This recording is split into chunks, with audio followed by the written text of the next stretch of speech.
The Late Night Alternative with Iain Lee on Talk Radio. We have ways of making you talk.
No, it just stopped suddenly. Doesn't that song make one? No, shush. No. No. Most songs make me want to lie down, but I think that's just me. That's because you listen to Barry White a lot, you mucky mare. Wow. We're in 0344 499 or 1000. How could such an unsexy man make such sexy music? Chocolatey voice. Not talking about Barry White, I'm talking about me. Oh. So, the show tonight is going to be one of those shows that we do from time to time.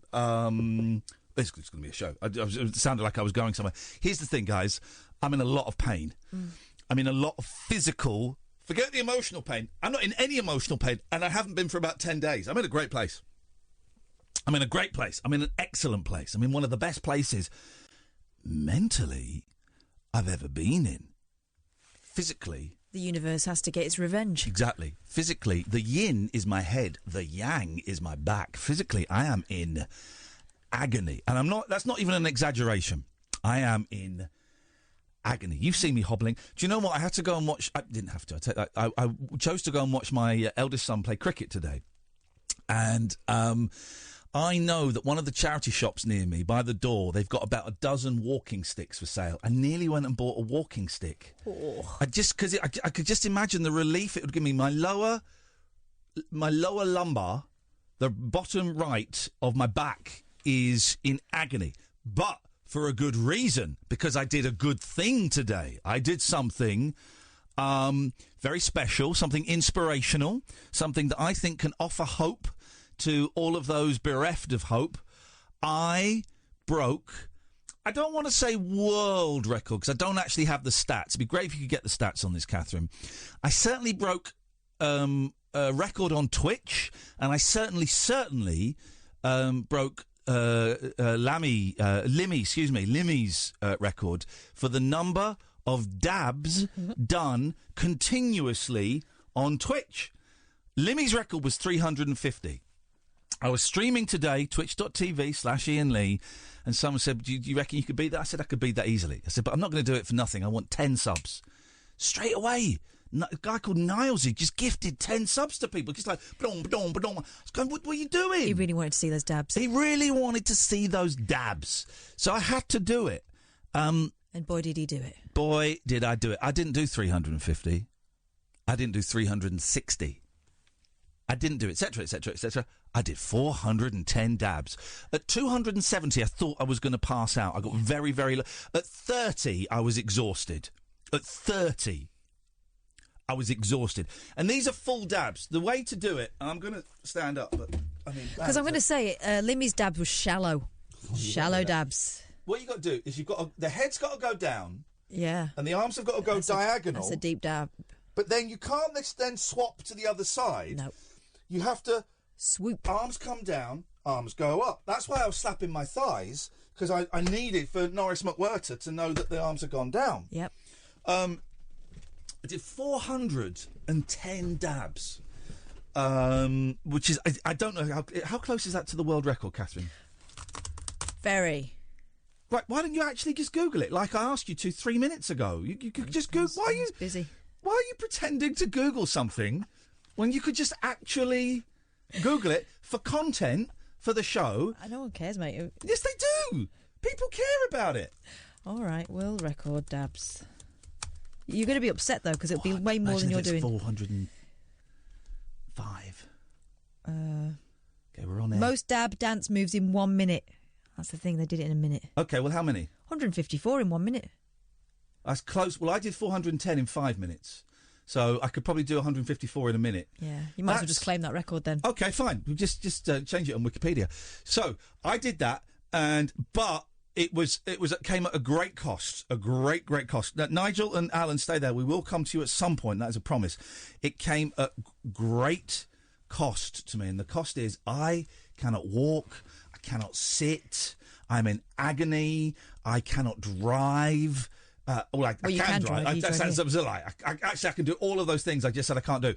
But I can't do them as well or as comfortably as I would like. There is video footage of this. If you go to youtube.com/Iain Lee or my Twitch channel, you will see me doing it. Did you see that someone very cruelly put side by side the picture of me in a sort of twisted position against that famous picture of Bigfoot? Yeah. Very rude, I thought. Very rude, actually. Trolling. I would call that trolling and online bullying, actually, and body shaming. But no, it's okay. But here's the thing. So I broke a world record. I broke my back. But also, you broke Limmy. I broke Limmy. I destroyed that chancer. But also, I looked at a bit of the video and I thought, I didn't like what I saw. So today it begins for about the 15th time this flipping year. I'm losing weight. I know we've got Nellie's trying to lose some weight. No, excuse me. Let me rephrase that. I know we've got Nellie is successfully losing weight. I know we've got a couple of the other listeners are successfully losing weight. I joined a gym and I've been once. Here's what we're going to do. I'm going to do it. I'm having a Friday weigh-in on air. Oh God. Every week. Friday weigh-in. They did this at 3 Counties once, and the girl who was the subject. Yep. Well, either put on weight or stayed the same, and it was the same every week. Okay, fine. Well, okay, that was her. That's her story. It's her journey. Yeah. My journey is downhill. Well, my career is. Could you do that camera, please? My journey is going to be a downhill. Wait, who's with me, guys? You're not weighing me on I don't want to. Who's interested in your weight? Me. Okay, well, you weigh yourself then. No, I'm not weighing myself. Well, why? Buy clothes. Who's asked you to weigh yourself? Nobody. All right. Why are you making this about you? I'm not. You're worse than some of the listeners. Why are you making this about you? Well, this is a joint venture, isn't it? No. I made tea tonight. You're making it Monday. Making it Monday, yeah. Cheese sandwich, isn't it? I need to lose some weight, man. I look, honestly, and loads of people said, "Oh, you're not fat. You look great," and that's fine. That's cool. But it's how you perceive yourself, isn't it? And I see something that is not what I want to be. And I feel the same. And I've got loads of clothes that fit me last year, and they don't fit me anymore, and it's getting me down a bit. I got boobies. So have I. I got beautiful boobies, but I don't want boobies. I want to be pecs. Yeah, I want. Yeah. Anyway. So today's show's going to be a little bit, because I'm working through the pain. I'm being very brave about it. You won't hear about the back pain too often. I think that now I've told you where I am, you can appreciate it. You can understand it. I'd love to hear from you if you've got back pain as well. 0344 499 1000. It won't be as bad as mine. But obviously. Obviously. But I would love to hear from any of my fellow back pain sufferers. Survivors. Sorry? Back pain survivors. Yeah. Well, I don't want historic. All right. I want current. I want current or maybe future if you think you're going to put your back out at some definitely point. next week when I go to the gym properly. Okay. That's going to be me. I've got to do something. How do people... Where's Nigel's put the phone down? He's such a plum. How do people... Because what I've got to do is eat less Move and more. exercise more, right? And I did go through a thing of cycling and going to the gym, but it's just such a faff. It's just such a faff. Cycling and going swimming. It's such a faff. It hurts and it's boring. This is the problem, isn't it? And I'm thinking, I'm 46 in a couple of weeks, nearly 50. I'm nearly 50. I'm nearly 50. Which way am I going to go? If I start now and really, really put the effort in and change my lifestyle, then I can grow up to be not slim. I'm not going to be slim again. Certainly not going to be skinny again. I'm not going to be 34 waist again. You could be trim. I could be trim. Or I could just carry on being and become a slob. No disrespect to slobs out there. This is crunch time, and I don't know. I've got the I don't know if I've got the interest to commit. I like fine foods. I like cheap foods. I like Ginster's foods. He likes all foods, and I don't like exercise. Yeah. So this week I went and joined the gym because my dad's been going. He got a voucher, so he gets a bit of money off. Now he's retired. It's one of the perks. Yeah. And there are quite a few older people in there, and I thought, right, so you'll fit in. I'll have this. Yeah. I'm going to be the young thing, right? You fit in as you're old, yeah. Wow. Okay. Bought myself a new outfit. Yeah. Bought myself some new trainers. Always a bad start because I was feeling good. You wasted 100 quid. No, I haven't. I was feeling good. Went in, looked at the machines. There's loads of them. There's loads of new ones. It's not like the gym was 10 years ago. Last time I went, wow. There was 6 things I had to get round, and I could tick them off. There's loads. Yeah, there's a lot. And you have to put a key in, Gym and it registers what you've done. Oh, that's not fair. Yeah, it's going to dob me in. Yeah, that's not fair. Computer grass. Yeah, exactly. And on the running machine, you can put a picture of a park, so you don't have to pretend that you're in the park. What? Yeah, you can watch the telly on the machines. I know that. Yeah. It's the future. It's like Jetsons, but you don't lose any calories running. Well, the machines still hurt. Yeah, you don't lose. Excuse me. You don't lose any calories running. It's a waste. I don't like running. Don't do it. It's one of the worst exercises you can do for you. Obviously, it bashes your knees, and you don't lose any weight. Well, if you run for if you run 5 miles, you burn about 70 calories. That's a third of a Mars bar. Good luck. Wow. Good luck. Well, and the knee thing, but they showed me this new treadmill they've got that's like a U shape, so that your foot doesn't plant straight flat on the floor. It's not like bang, bang, bang, bang. Felt quite comfortable. Okay, well, you won't lose any calories. It's pointless. Brisk walking. You won't lose any calories. I will do a program for you. I will do a No, it's fine. I'm going to get an actual fitness expert to I might do yoga when my back. I was going to say tomorrow, my back. I might do yoga on my Twitch stream. I might start like a yoga class. Oh, aye. And encourage people to, because I've got a yoga mat. Sorry. I have got a yoga mat. And do you have any knowledge of yoga? I'll watch it on. I'll make it up. How hard can it be? Well, it's natural. It's just you just have to tune into the universe. It's like Jung's theory of collective consciousness. It's all out there. You've just got to tap into it and absorb it. I'm listening to the universe now. Yeah, it's laughing. Okay, mate. All right. Let's. That's what I like about you. The fact that when someone wants to better themselves, you mock them, and I like that about you because it makes me realise I'm not such a massive shit.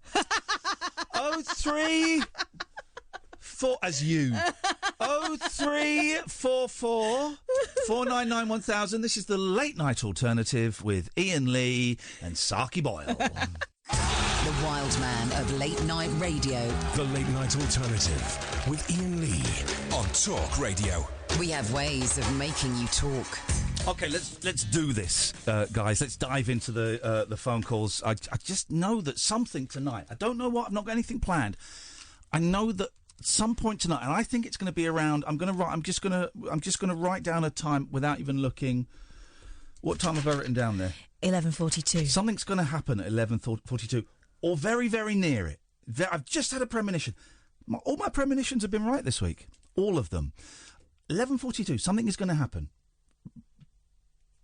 Probably from one of the callers. I didn't know I was going to say that. Wow. Something's going to happen. 0344 499 1000. Let's go to Big Roy. Good evening, Big Roy. Oh, hi there. Hello, Roy. I've got I know you're into these things. Oh. I've got a new idea for a TV show. I'm into new ideas for TV shows. He knows me so well. I can do the wobbly voice. Yes. I'm a fat ass. Get me out of here. Oh, I like it. Tell me more. Tell me more. What you do is you get a load of celebrities. Yeah. Put them in the jungle. Yeah. Don't feed them anything. Yeah. And then you send in Ant and Dec, and they eat McDonald's in front of you. Oh, I like that. I like this. Yes, go on. Torture, you see. Yes. And the more the days go on, the more likely one of the celebrities say, I'm a fat ass, get me out of here. Okay. Okay. And sorry, do you work for ITV? Do you have the power to make this happen? No, I don't. What a waste of my time. I thought he was offering me a job. It's just a bloke. It's just a bloke. The faff of trying to get a TV show made.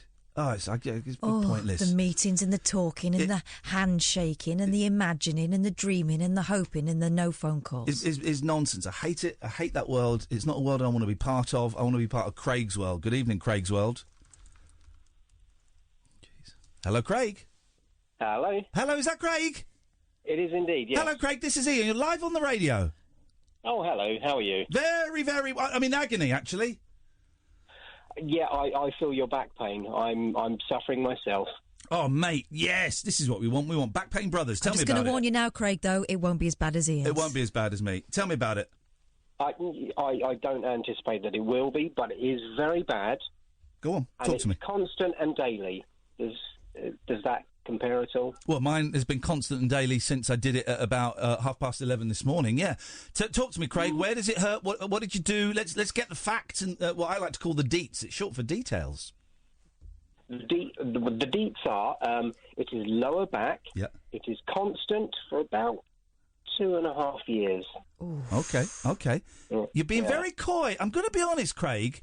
You're being very coy at telling me how it was caused, which is making me suspicious. It is work-related. What are you, a male escort? A box lifter? What are you? If only I was. No, I am a lorry driver, a multi-drop lorry driver. Okay. Ooh. Okay. Yeah. Is that a lot of pressure on your coccyx? Oh. My coccyx is constantly suffering, Kath. Yeah, I bet it is. Do you not sit? Can you not sit on a rubber ring?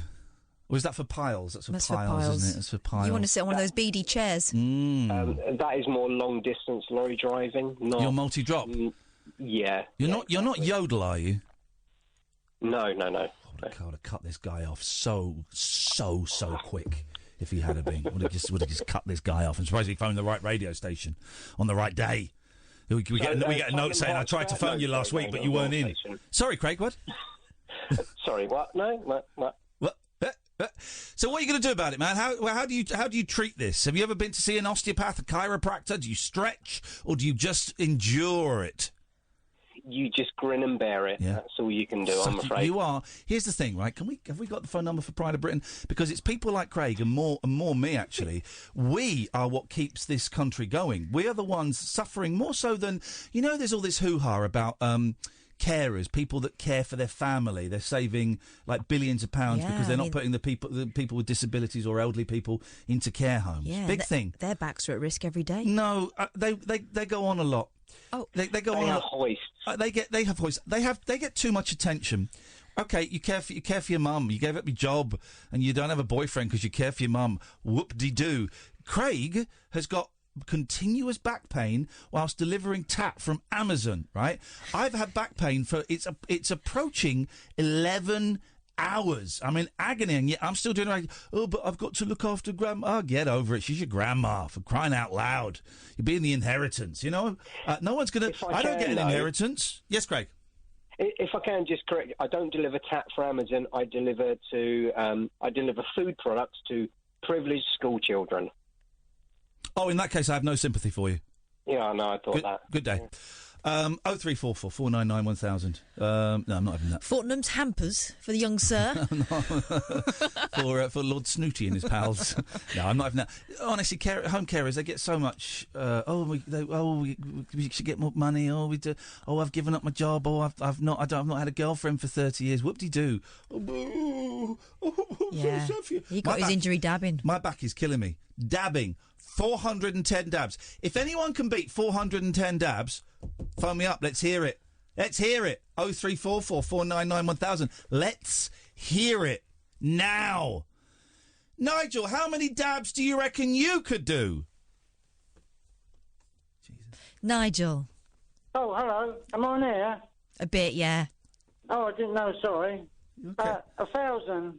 1,000 dabs? Oh, no, Nigel. In one go? I don't know what dabs are. Well, then don't say you can do a dab. A dab might be... I said, I was going to say something really rude. Don't then. even. I was going to say your back. It does your back in if you are not trained. It's a dance move, Nigel, where you swing your arms about. Oh, I'm sorry about your back, Ian. No, you're welcome. I know what it's like because I had a bad back the other day and I couldn't bend or sit down. It was horrible. Yeah, mine's worse. And when you stretch your legs as well in bed. Oh, you've not tried that yet, have you? Oh, I can imagine. I thought mine was my kidneys, Yep. I thought it was my kidneys because I worry so much. Yeah, well, worrying will hurt your kidneys. I rang into my tribute to Freddie Starr. That's why I rang in the show. Why is everyone kind of overlooking the seediness of Freddie Starr? And he's been... Well, I knew him 10 years ago. Well, actually, I sang with him on your station on the James Welsh Show with him, and I sang a duet with him, which was amazing to get the chance to do that. That is one of those... a one-off thing, isn't it? That is one of those one-off, unique things which you will treasure forever. And I'm sure treasure that now, yeah, because he's gone forever. I'm very sad that he died. I'm sure Freddie Starr was thinking about that even as he lay in agony. I'm sure he was thinking about that. I mean, I like Freddie Starr. I thought he was funny. I thought he was very funny. But the audience with Freddie Starr I was looking at earlier. That's the one he did in the 80s. Yep. The audience with where he pours maggots over them, doesn't he? Your radio presenter's on it. You know the one that comes after you. Martin Kellner. Paul Ross. Pardon? Martin Kellner. Paul Ross is on in the show, yeah, okay, when he was younger. It would have been when he was younger if it was in the past, wasn't it? He was 30. It was in the past, yes. He was 30 then. Okay. Dirty 30. Yeah, dirty 30. 40. Do you know, I just wanted 2 tea cakes while I was waiting to go on air. Like, you know those ones with the jam in the middle? Tunnocks? Tea cakes with jam in the middle and chocolate on the outside and biscuit. Tunnocks? Yeah. Were they in the silver foil? They look like a big bell end. These ones come in 8 in the box. If it looks like that, you want to go to the doctor. They look like a big bell end. They're like a big chocolate mushroom. They do, don't they? Were they Tunnocks? No, they were tea cakes. I don't know what you mean. I've never heard of them. Tunnocks is the brand of. They look like a chocolate mushroom. No, these are Bobby's. These are Bobby's cakes. Well. Does Bobby mind you having them? And can you ask Bobby if they were Tunnocks? No, I can't. Is Bobby dead? Oh, don't bring up Bobby. It's too soon. You do say some strange things. He does, doesn't he? Yeah. Ever so nice. I bet you've had them before, Ian. They're chocolate on the outside. They've got a bit of jam in the middle, and they've got that white stuff. Now, Nigel, tell me about that white stuff. What the hell? It's a spongy white stuff. Yeah, well, hang on a minute. I'm about to do a joke, but hang on. So tell me about that white stuff. Do you want me to do it for you? Rub it in. Okay. Oh, get that call and get him quick, because he wants to talk to Nigel. I want to do a song for Freddie. Okay, well, we may not have time. But it's only be very quick, and I've got my guitar here. Oh. As well. Okay, well, we may not have time, because we've got someone calling in who wants to talk to you. Oh, okay. So Nigel, this is my guitar. Okay, that's good. That's my guitar. All right, Nigel. Nigel, say hello to George. Hello, George. Hello, Nigel. Oh, hello, George. The one I googled you yesterday. Did and you? I found that recording of you talking about a book, I think it was. Anyway, it was a private you talking about something on the YouTube. Was I? Yeah. What, Into the Mystic? Yes, I think so. And then also, there's some of you talking about that comedian that you used to know, the one with Dudley Moore, Peter Cook. Yeah. There's some of those videos on YouTube. Have you not looked at them recently? No. There's loads with the one with your name underneath. Yeah. But was you the person in that with the puppet in that show, the Rainbow? No. No, you wasn't. But they just put that name in because they call you Rainbow George anyway. They do. But and you was on the I saw you on the Jonathan Ross show in the 80s. Right. That was I didn't know you was on that. I was surprised because you were talking about politics. Right. On that show, something to do with politics. Yeah. But I've got this song lyric, and I want you to put music to it and get a big hit with it. Well, that would be good. That would be interesting. But what would you be able to send me the CD to work with? Or? Well, it's not a CD. It's just a lyric, and you have to put your own music to the lyric, essentially. Yeah. But I can't record it at the moment. I can't record it just like that. So I'd have to have a recording of it to work with. No. That's okay. Yeah. No, Harry, but it would be nice to do. It's called a new song. Put some words to it. Sorry? Put the words to the tune. Yeah, well, I've got the words, but how can I get the words to you? Yeah. Well, Ian's got my address anyway. Right. So, because he sent me food, a food parcel, so he's obviously got my address, Ian. Good. Okay, but you're not going to sing any of it over the radio now? No, I'm not a singer. It starts off, listen here and try to understand. Yeah. And then it goes, come on, let's tick together.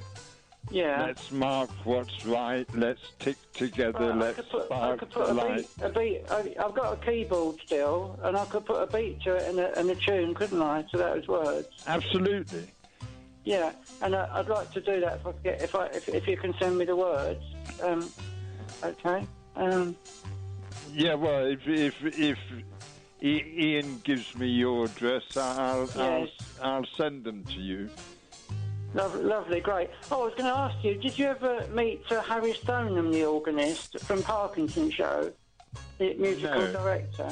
No. I thought you, because you was friends with Peter Cook, weren't you? Peter Cook and Ian Dury. Yeah. But did you go to watch them doing any filming in the studios in Pinewood or anywhere? No. No, you didn't go to the studios. No. No. So you went to the after parties. That's what. Well, Peter Cook lived 3 doors away from me in Hampstead, Hampstead, yeah, lovely place. I've been all around there. I used to work in London 7 days a week as a drummer in the pub called The Rock. It was in the Camberwell Road. No, the Walworth Road, sorry, the Walworth Road. I don't know it. Pub. And I played the drums with an organist. You know, that was in 75, that was. 1975.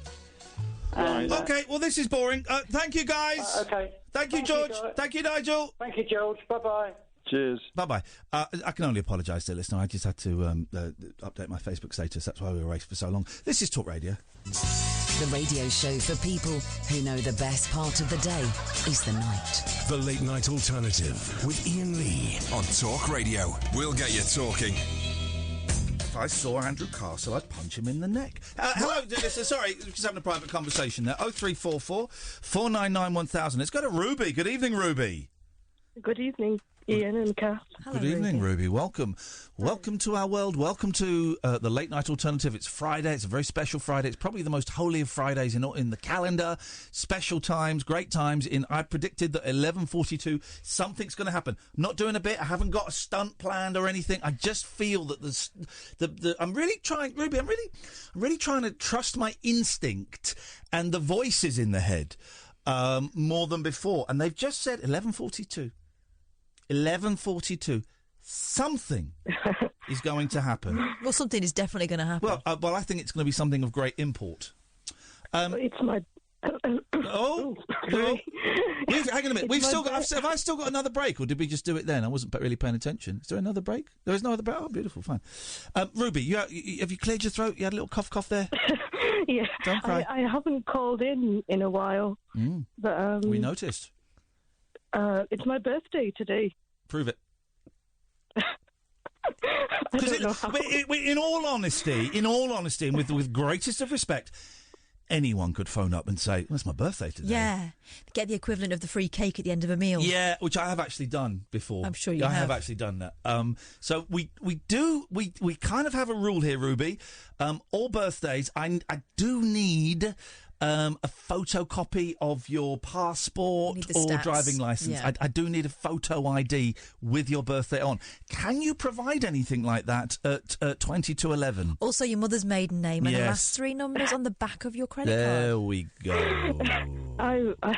I've actually lost my passport and my driving license. Oh, she's a mystery woman on the run from the FBI. She's in witness protection. She's off grid. This you is got me. great. Witness protection because she knows too much about the mafia, so we have to hide our ass. But I want you to find our ass, and I want you to pop our ass full of lead. Just leave her ass alone. If it is a birthday, that's none of your business. Happy birthday, Ruby. We're going to take you at your word because my lie detector on my screen is saying Ruby is telling the truth. Truby. Thank you. So, well, actually, let's hang on a second. Let's calibrate the old. Hang on a minute. Let's calibrate the lie detector. Let's just see. Oh, no, what's going on there? I don't quite know where there's music playing. Why is there music playing on my computer? It's booting up. Here we go. Right, let me just log in. What we're gonna do is we're just going to. Okay, so we're just going to ask you a few questions, and to calibrate the lie detector, and then we'll find out whether it is actually her birthday or not. So, could you tell me, Ruby, what is your name? Ruby. Okay, that's coming through as a correct answer. Okay, Ruby, could you tell me, please? Oh, there we go. Could you tell me? It's a double correct answer. Could you tell me, Ruby, what day is it today, please? Friday, the 10th of May, 2019. Okay, that's coming through as a correct answer. That's great. Ruby, could you tell me who is the best out of me and Catherine? Please don't make me choose. Oh, no, honestly, it doesn't matter because you just got to tell us the truth. It's just calibration questions. We won't think any worse of you. Who is the best out of me and Catherine?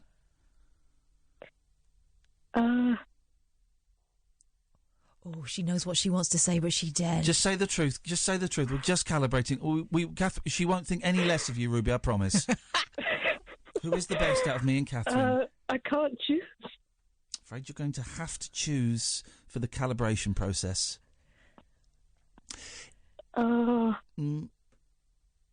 Is it me? Or is it Catherine? The best. Which one is it?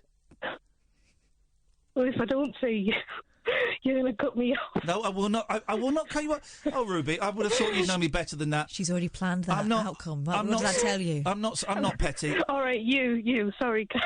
You're saying it's me? Yeah. Okay. She was badgered. You badgered the witness. I didn't badger anybody, actually, mate. That's the correct answer. There we go. It's a double correct. And the final question, Ruby, is it your birthday today? Yes. Oh, Ruby, I'm sorry. You're telling porcupines you've come on to try. The lie detector has been calibrated, Ruby. That's a very, very low trick to fake a birthday on a national radio show. Take the cake back. Very low trick, Ruby. We'll still talk to you, though, but very low trick. What can we do for you on this just average, normal, boring, everyday Friday where it's nothing special? Well, could you give us a hint as to what you think will happen at 11:42 or thereabouts? No, it's just something important. What are you laughing for, Catherine? What are you laughing for? I'm learning to trust my gift. Wow, you got a gift now? Yes, and I'm accepting it. Okay. I just know it's something that's going to change us all, Ruby, and I would thoroughly recommend you listen in an hour's time. Yeah. That's all I can say. How did you get the feeling that something will... What is this? What are you, the FBI? He pulled it out of his ass, is how he got the feeling. No, I just connected to the cosmos and a vibration entered me. Exactly. Oh, Catherine. I just got a message. I just sometimes I feel things, Ruby, and I just felt it. Yeah. Can you stop feeling it? I felt it and something popped up. Oh. Well, I'm looking forward to whatever it is because I believe you. I feel as though something will happen. Thank you, Ruby. Thank you, and I look forward to you when it is actually your birthday. Let's go to Paul. Good evening, Paul. Oh, hello. Hello, Paul. All right, mate. How's it going? Yeah, all right. I'm just saying, how's your back? Because you said you had a bad back. Yeah, very, very, very painful. How's your back doing, mate? Okay now, but I was putting a pie in the oven, and I was doing that, and I just fell on the floor, and I was there for like 12 hours, and I couldn't move a muscle. Yeah. And the pain, you can't do anything, can you? It's just... You can't. Important point, can I just raise it? What happened to the pie? I left it in the oven. Oh no, was it spoiled? I couldn't put the oven on. Ah, good. Okay. Well, silver linings. So you were lying on the floor for how long? Yeah, about 5-6 hours. No. And then my sister came in. Oh! How long were you really lying on the floor for, young man? 5-6 hours. Come on, mate. You're wired up to a lie detector. Please be honest with us. My sister came in. After how long? And, it was a long time. Oh, I can't remember because I was in pain. And she come pick me up. So what? Would you reckon 3 hours? Longer. 4? Longer. 4 hours, 5 minutes? No longer than that. It wasn't 5 hours because the lie detector has called you out. Well, I can't remember. It felt like 5 hours, didn't it? 4.5 hours? It felt like 5 hours, that's right. Okay, in fact, it felt like 5 hours. Absolutely right. Okay, fine. We're getting somewhere. I like this. This is good. It's a good bit of kit. And my sister... It's worth 20 quid. So I'm amazed it worked. Yeah. Yes? But my sister tried to grab me, and I was trying to laugh because I just laughed at her, and I couldn't laugh because of the pain on my side. Yeah. And I couldn't get off, and it took me poor baby. 6 weeks to get rid of it. 6 weeks in pain, not all the time, but... How long? Come on, mate. How long did it take to get rid of it? It was 6 weeks in total before I went back to work. Paul, what is this? Did it feel like 6 weeks? Did it feel like 6 weeks? It was. Oh, he's adamant. I'm trying to help him. Paul, come on, mate. Come on. All right.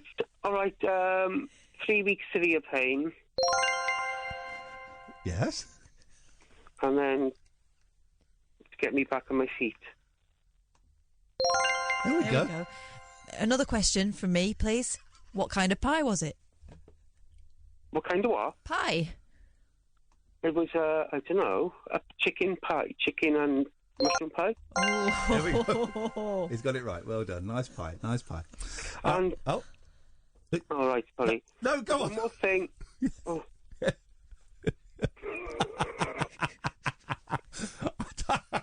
I don't know why I'm laughing so much. Yes, Paul, go on. Right. Have you ever had night terrors? Yes. No. I have. There we go. That's 2 out of 3. Oh, come Paul, on. we've got to let you go, mate. I'm sorry. I cannot allow a serial liar on my show. Just coming on making stuff up. Right, what was that guy's name? Paul. Where was he from? Wales. Say hello to another Paul from Wales. Good evening, Paul. Ian, how you doing, buddy? I'm just calling. This is nuts, isn't it? 'Cause that wasn't me. That's the only reason I'm calling. No, you wouldn't have a chicken and mushroom. Oh, it was you! It was you! Hey, I've got my membership card. Well done. What number are you, Paul? I'm number 51. Oh, it's my favourite number. Yeah, best. Don't tell anyone that is the best one. Do you know what it is? Yeah, of course it is. You know, Area 51. Yeah. Oh, it's very mysterious, very magical, that card. That card will actually get you into top-secret American bases in the United States. Yeah. I bet it would. Yes. I don't doubt that in the You slightest. just have to It's shuffle awesome. it about against the chub. Yes. The what? The chub. What are you talking about? The chub. What do you mean the chub? In your lock. Oh, chub lock. I thought you meant chubby. Right. There's a great line. There's a great line in Bill and Ted's Bogus Journey, the second one, where the evil Bill and Ted's, the robots, see a sexy lady and goes, "Whoa, I got a full-on robot chubby." Oh, That's a great line. It's a great line. Can't wait for Bill and Ted 3. Here's what we're going to do. When Bill and Ted 3 comes out, we're going to have a listener party, and we're going to say which screening we're going to. We're going to invite you all down. Buy your own tickets. We're all going to watch Bill and Ted 3 together. It's going to be excellent. It's going to be excellent. Oh, yeah, because they say that in the film, don't they? It won't be bogus. Oh, okay. Oh, they say that in the film. Yes. I've never told you about it. I'm from Caerphilly, it's about 10 miles from Cardiff. Right? Home with the cheese. Oh, I've got to tell you about cheese in a bit. Remind me to tell you about cheese in a bit. All right. Oh, thank you. Okay, yes, go on. Back to Paul's cheese. There's a house in Caerphilly, which is the entire side of it has been, like, you know, I guess it's been paid for, but graffitied with a massive slogan saying, "Be excellent to each other." Oh, that's lovely. It is awesome. That is nice. I'll try and find it on Google Maps and I'll tweet you. That way. Another pobble paying attention to that motto? Well, the pobble are doing okay. Pobbly come? Pobbly come? Pobbly come, you've got it. Pobbly come. And excellent is azechog. Azechog. Ah, perfect. Wow. You got it. Pobbly come, azechog. Just speaking the language. Yeah, check us out. You got the lingo down. Got it down, Paul. Thank you very much indeed. Let's go to Bruce. Good evening. What an hour. Bruce. Oh, hey. How are you? I'm in agony, Bruce. I'm in agony, but I'm really not going on about it So too much. brave. Thank you, Catherine. Let's get Pride of Britain on. Well, this is... Hello? Still there? Yeah, I'm still here. Are you still there? Barely. Hello, Bruce. Hello? Yes, Bruce. I don't know what... Stop putting your phone down. I'm not. This isn't why I was phoning, actually, but I'm totally down for the Bill and Ted 3 thing. Oh, yeah, no, we're not doing that anymore. No, we are. No, we're not doing that anymore. I think we're busy then, actually. It's not happening. No. Nonsense. Mr. Lino, live here! Wrong number! Okay, okay, Bruce. Well, we'll make sure it's in the cinema, not near you. So, what did you call in for tonight, Bruce? That's what's on everyone's lips. That's what's on the lips of Alan Caddick, isn't it, Alan? Alan? Yeah, me boss. Did I just wake you up, Alan? Yes, you did. Okie dokie. You want to One know? more minute, he would have gone. Alan, were you falling asleep then? I was. He's telling the truth. He's telling the truth.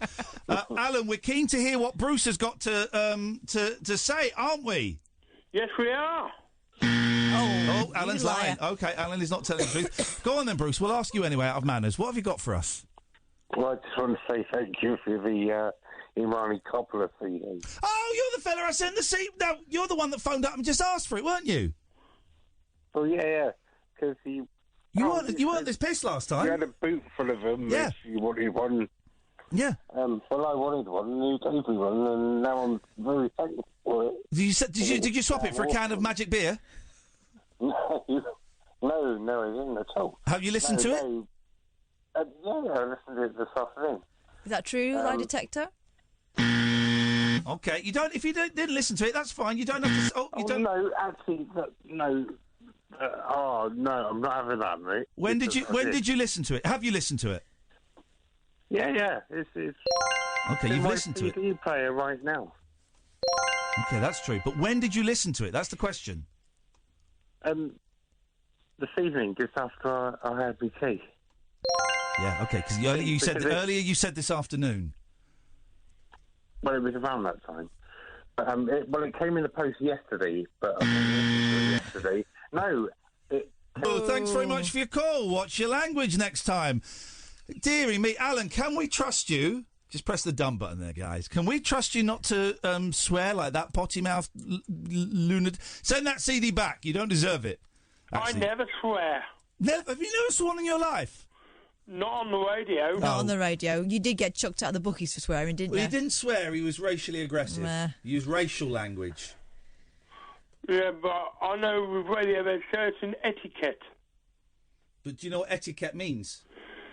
Good manners. Good manners. Well done, Alan. That's nice. Because I want to give a tribute to Freddie Starr, who died yesterday. Okie dokie. Everyone knows him as a famous comedian, but he was a famous racehorse owner. Are you right? Have you written this? It sounds sounds like he's reading it. No, I haven't written anything. Are you not holding up a picture of Freddie Starr with a little bit of blurb on the back, like in an assembly? No. Oh. His most famous success as a racehorse owner was in the 1994 Grand National when he won Mini Homer. Absolutely correct. Yes, spot on. Well done. Okay. And that was his greatest success as a racehorse owner, but everyone knows him as a famous comedian who's impersonating Adolf Hitler. Yeah. Yeah, we know. Oh, he's going to be sorely missed. And he was a Liverpool lad as well. Liverpool lad. Those Liverpool... What is it? What is it about those Liverpool lads that makes them so goddamned, excuse my language, talented? Language police. Okay, thanks very much indeed. Hey, some good news. Some good news. So you know we're doing this book of transcripts. Yeah. Transcripts from the show that some of you have typed up for us. Thank you very much. Your favourite parts of the show. They've been formatted. Kath's spell checking them over the weekend. I'll have it on Monday. She's also going to write an introduction, which I'll have on Monday. I'm going to write an introduction, which I'll have on Monday. Dredge has written an introduction. Well, I asked... a very famous man, if he'd write... I said, could you just, write a few words or draw a picture for the book? And the profits are going to the Samaritans. Come on, you want people to die through ignorance? Oh, it was AIDS. You want people to die through loneliness? Come on. And he wrote back saying, yeah, I'll do it. And he also then texted back, by the way, that guy was right about Stonehenge. So I'm not sure we're going to use him. But so very, very excitingly, Bob Mortimer's going to be writing just a few words or maybe drawing a picture. I don't know. It may literally be half a dozen words. But Bob Mortimer is going to be writing a little piece for the transcripts book that I'm hoping... I reckon you'll be able to order it in 2 weeks. I reckon. That's the plan. So that is very, very exciting. Spread the word. Spread the word, because we've got to put pressure on him to remind him, because he's quite forgetful. 03444991000. This is Talk Radio. The Late Night Alternative with Iain Lee on Talk Radio. We have ways of making you talk.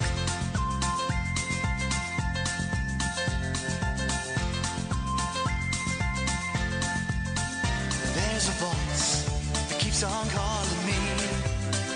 Down the road is where I'll always be.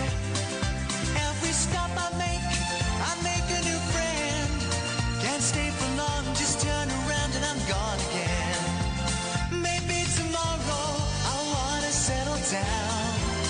Until tomorrow I'll just keep moving on.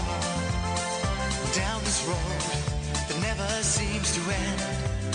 When new adventure lies just around the bend. So if you wanna join me for a while, just grab your hat, come travel light, that's hobo style. Maybe tomorrow I wanna settle down. Until tomorrow, the whole world is my home. So if you wanna join me for a while, just grab your hat, come travel light, that's hobo style. Maybe tomorrow I wanna settle down. Until tomorrow, I'll just keep moving on.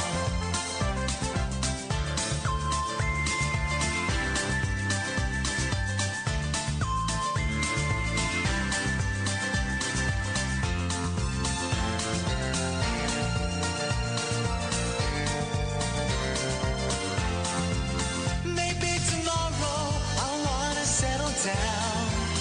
Until tomorrow, I'll just keep moving on. There's a world that's waiting to unfold, a brand new tale no one has ever told. We've journeyed far, but you know it won't be long. We're almost there and we paid our fare with a hobo song. Maybe tomorrow I wanna settle down.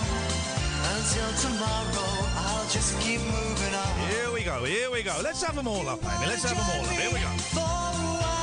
0344 499 1000. Oh, yeah. Now.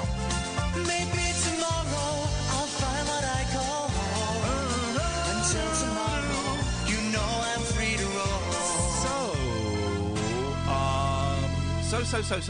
So next Wednesday, Tony Slattery, meeting Tony Slattery. So he'll either be on the show Wednesday or Thursday, I would think. I'm going to go and meet him and have a coffee with him and chat to him, which I'm very, very excited about. And he sent a really nice tweet. Did you see that? Yeah, I did. Saying Ian's looks like, is the kind of person I would just like to hang out and chat with. All right, Tony. Yes, mate. I'm not even going to take the tape recorder. Yes, you are. Oh, okay, fine. So I'm looking forward to that. So we'll have Tony Slattery on the show next week, and I'm absolutely thrilled. I have to say to my friend Dennis Le Corrier, the singer from Doctor Hook, he's not very well at the moment, and he's posted on Twitter today that he's having to cancel the next year of shows, man, and that's lousy. And I spoke to him today, so I haven't spoken to him for a while, and I spoke to him, and he's not great. He's going to be all right, I think, but he's not great. And more than being ill, I'm going to give you details. He's given as many details as he needs. But more than being ill, you've met Dennis a couple of times. He's a very active... He's spry. Isn't he? He's 69, 70 next year, I think, or next year. But you meet him and he's quite short, but there's just energy. You can feel him kind of buzzing. He doesn't stop talking. I mean, you've been on the show and it's like you wind him up and that's it for an hour. You can pop out and have a But on stage, he dances all the way through. There's no sitting down, no messing about. He just buzzes, and you're in a room with him, and you can sort of see him vibrating with his energy. And I just spoke to him today, and he sounded really tired and frustrated that he can't do anything. He can't go on tour. He's got a new album that he's recorded that he says is the best thing he's ever done, and he can't release it or plug it. And he's had to cancel all these shows. He's going, all the people that bought tickets, and he said, my band are out of work they've been out of work for a year, and it'll be another year. And I said, and I said to him, look, they're cool with it. They'll get other gigs until you're better. Don't worry about that. Everyone just wants you, and no fan is going to be, angry with you that they can't go and see you do a concert because you're poorly. They want you to get better. But he doesn't see it like that. He's like old school showbiz. It's like you can't let anyone down. He's been doing it since he was a teenager. Doesn't know anything else, joined Doctor does he? Hook when he was like 16, I think. Yeah. Imagine. 0344 499 1000. Anyway, so get well soon, Dennis, is the thing. Oh, that was Brendan that sent that. I wasn't sure if it was Brendan. But thank you, Brendan, if you're listening, as you must be. Now, here we go. Villa and Broncos said, and thank you for reminding me of this, Villa and Broncos. This is on Twitter. He says, did that guy who said he was coming in for work experience last week turn up tonight? That chancer. Remember, the fella phoned up and said, I'm studying like media and stuff. Yeah. Can I come in and do your show? And we gave him... He got his point of weakness, didn't he? An opportunity of a lifetime by saying yes. Yeah. Yes, come in. See how a multi-award winning show is put together. See the work goes into it. See how the breakout star from 2017's I'm a Celebrity, Get Me Out of Here, puts together a show and but I was the breakout star of that. You can't deny that. Tell me why I wasn't the breakout star of 2017's I'm a Celebrity, Get Me Out of Here. No, it was more. It shows how he puts together. Oh yeah, okay. Well, I put a lot of work into it, a lot of effort, a lot of stuff. What were you doing when this guy arrived? Okay, well, you've just ruined the thing because you've now said that he's here. So you've ruined the piece. I'm not saying he stayed. So that's I'm not saying he stayed. He's there. You've ruined it. You ruined it. You did. John is here. Good evening, John.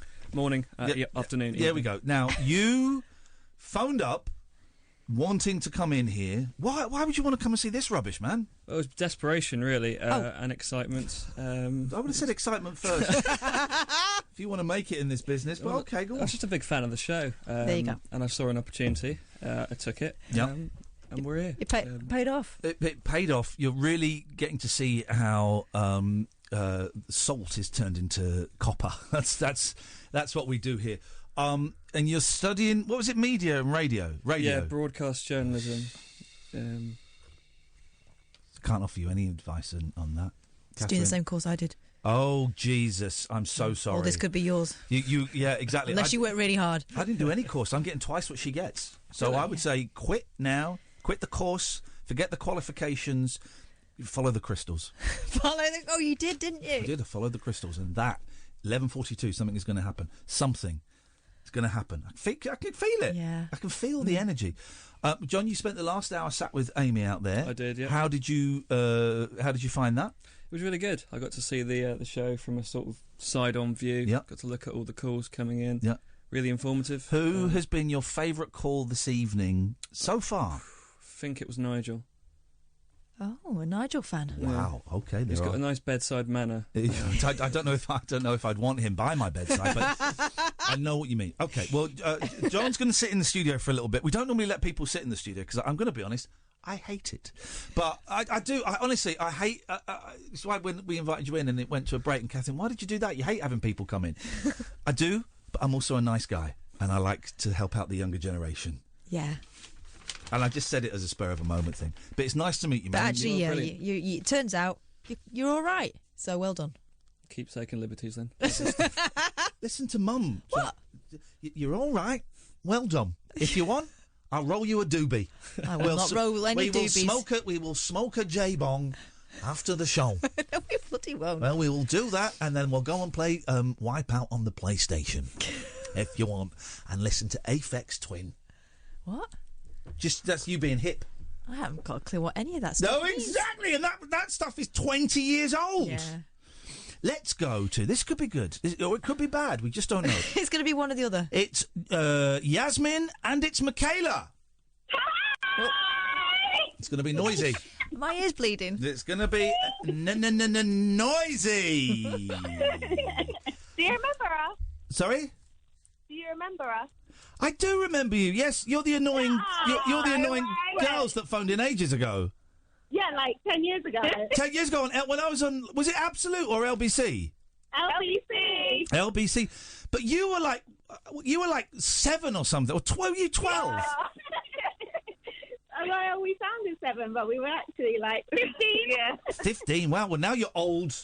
Now we're 27. Yeah. Well, hang on a minute. Then it was 12 years ago. I'm just doing some simple maths. No, I was 15 then. I'm 25 now. Okay. Well, then let's.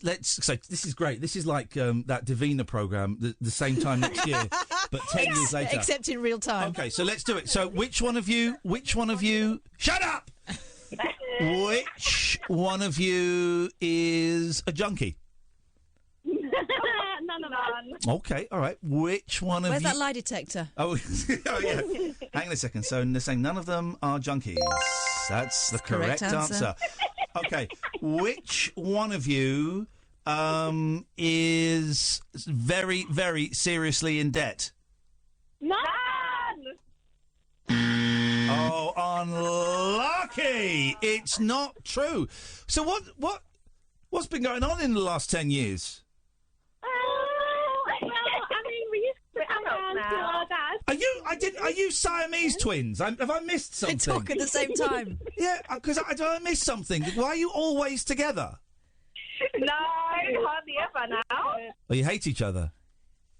No, Yasmin, you should have heard what Michaela was saying about you on Instagram the other night. It was bare. It was butters.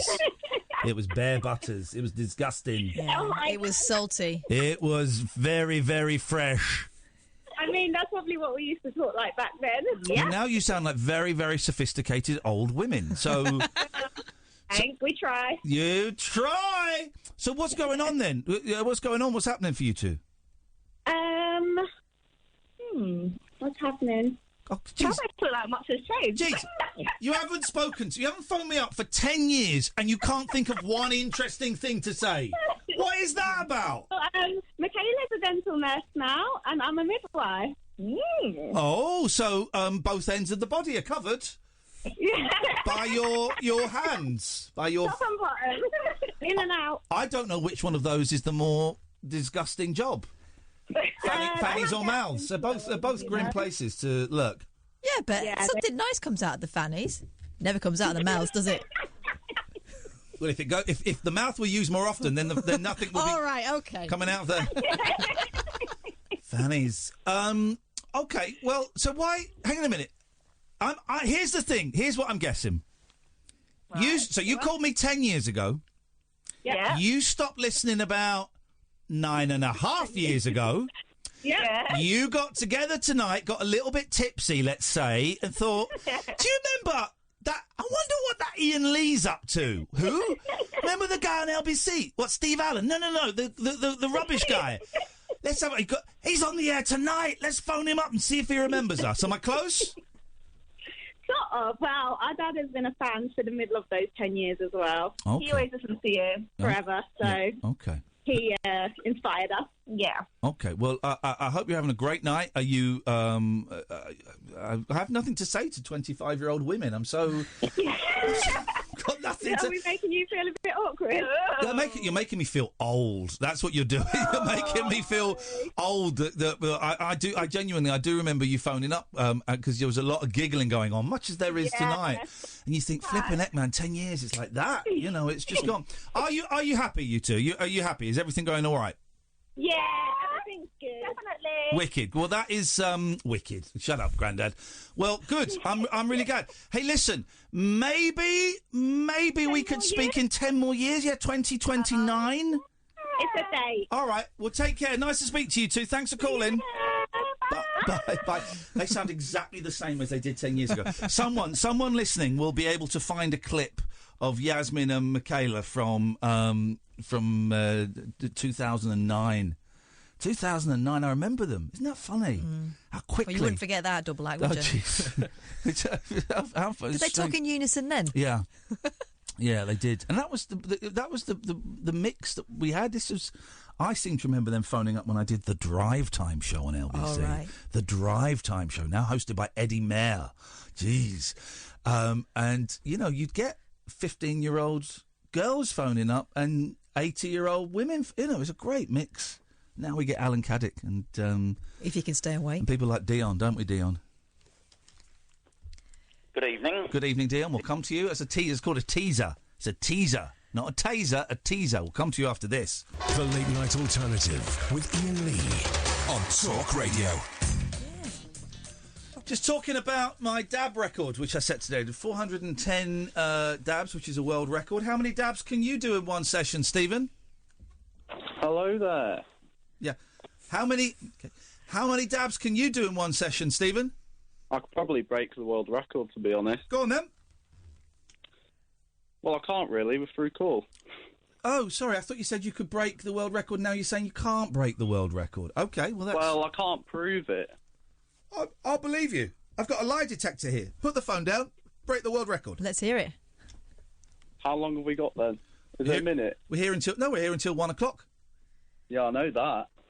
Yeah. Well, then that's how long. That's how long we've got. How long we've got? Ooh, got time then. We've got time. Yeah. That is the correct assumption. Right. So how are we going to do this? You've got a stop clock. You're going to stop clock. No, you're going to dab. The world record is 410 dabs. We want to hear 410. Oh, someone's not. Now the facts are coming out. Someone's not quite so cocky. Yeah, well, I didn't know that at the time. Well, then you shouldn't have got your willy out and waved it in my face. It's not too late to back out, Stephen. Maybe. So Depends. you can't. So your initial statement of I could easily break the world record for dabbing. You are retracting that. You were lying when you said that. You are. I wasn't lying. I was a bit too over my ego, to be honest. Okay. Hubris. Okay. That's correct. He was a bit too over his ego. That's absolutely correct. All right, well done. So the record still stands. If anyone wants to try and break the record tonight, then you're very, very welcome to 0344 499 1000. Stephen, what can we do for you? I'm just calling up because I really wanted to. Because I've been listening to the radio for about 5 years now. Gosh, you must be tired. This doesn't work in that instance, does it? Doesn't. No. It doesn't work. Okay. What radio? Well, hang on. What radio have you been listening to? Talk radio, obviously. For 5 years? Radio in town. So you've been listening to talk radio for the last 5 years, yeah? Yep. Oh, mate, the machine says you're lying. Well, you can't say all the time, but occasionally. So you started listening to talk radio 5 years ago and you've been dipping in and out ever since? As in dipping in and out every night. Okay, but you started listening to talk radio 5 years ago, yeah? Yeah. Okay. Oh, the machine says you're lying. 4.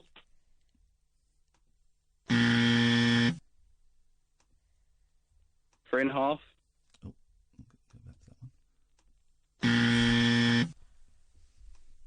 3 years, 2 days, and 1 month. Ah, when talk radio launched. Three years. Just clap yourself.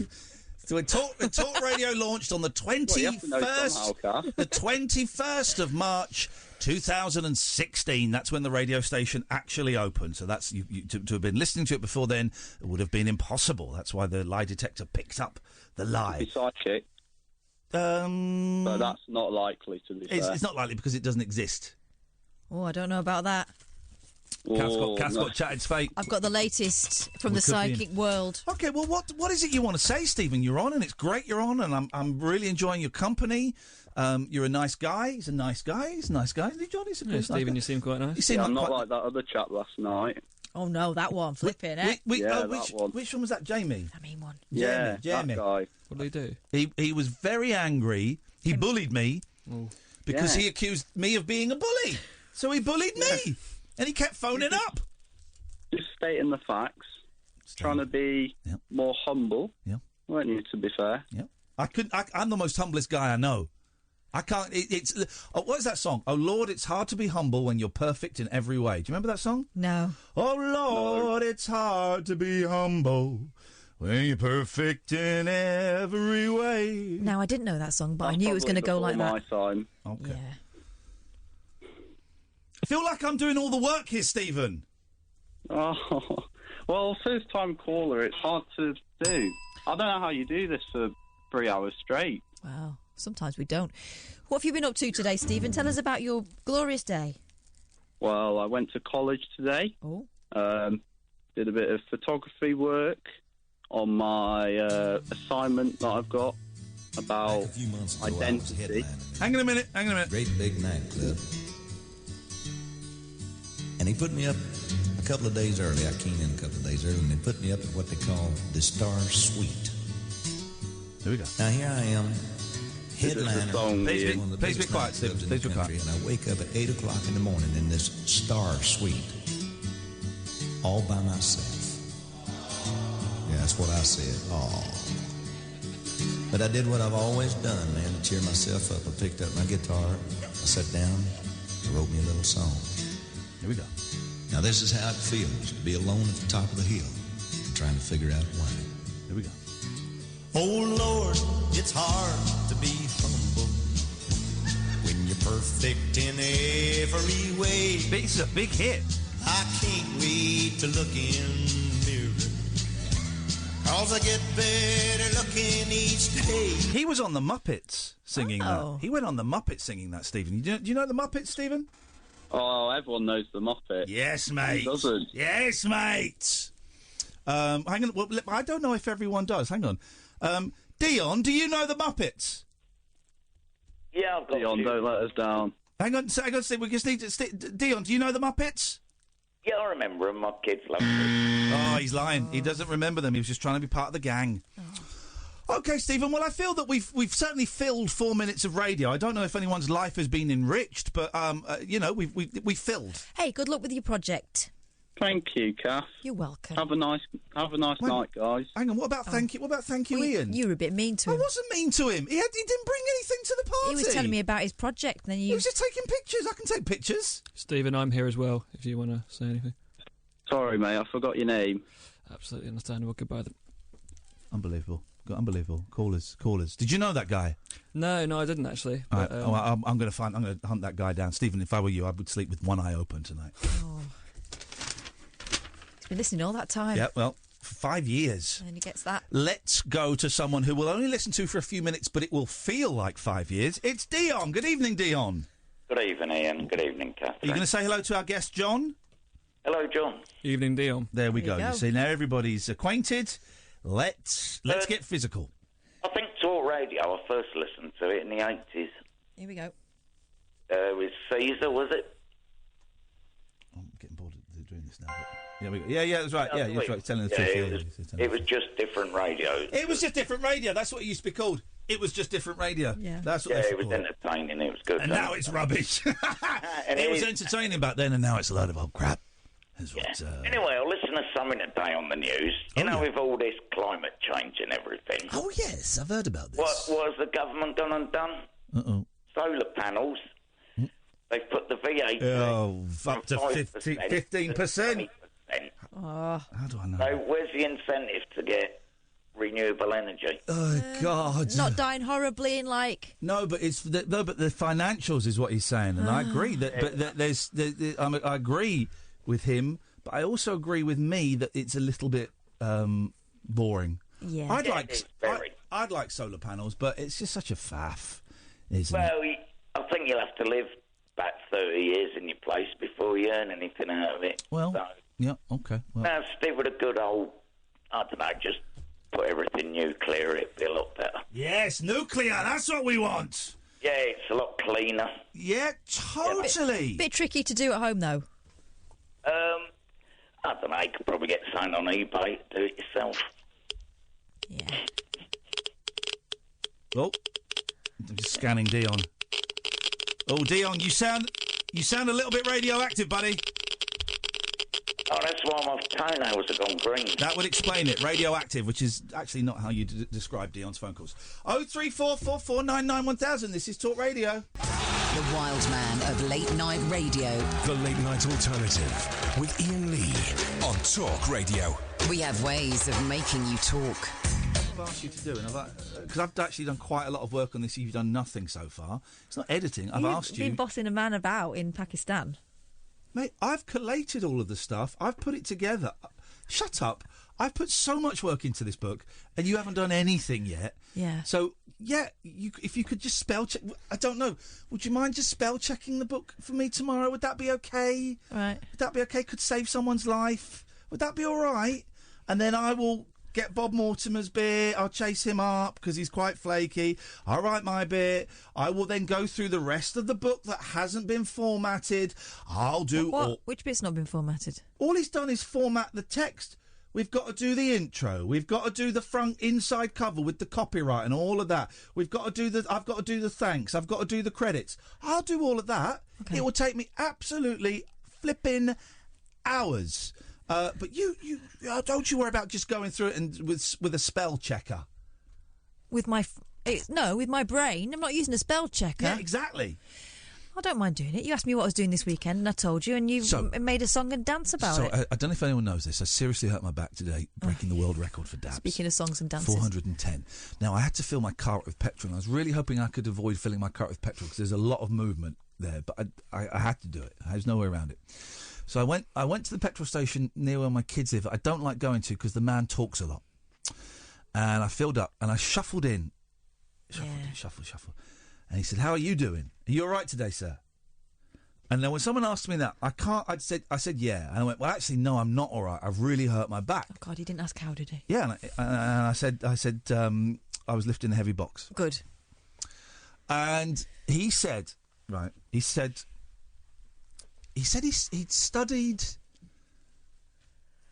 like physics or engineering. He was an engineer, right? But he said one of his hobbies was also sport and fitness, and he'd studied that. And he said, I know what you need to eat to make your back better, right? I said, oh, yeah, what is that? He went, cheese. Really? Swear to God. He said cheese. And I was buying a cheese and coleslaw sandwich, so I went, oh, OK. He said, no, you don't want it in bread. You need to eat cheese. Cheese is really good for you. It'll be good for your back, it's good for your bones, and it will help fix your back.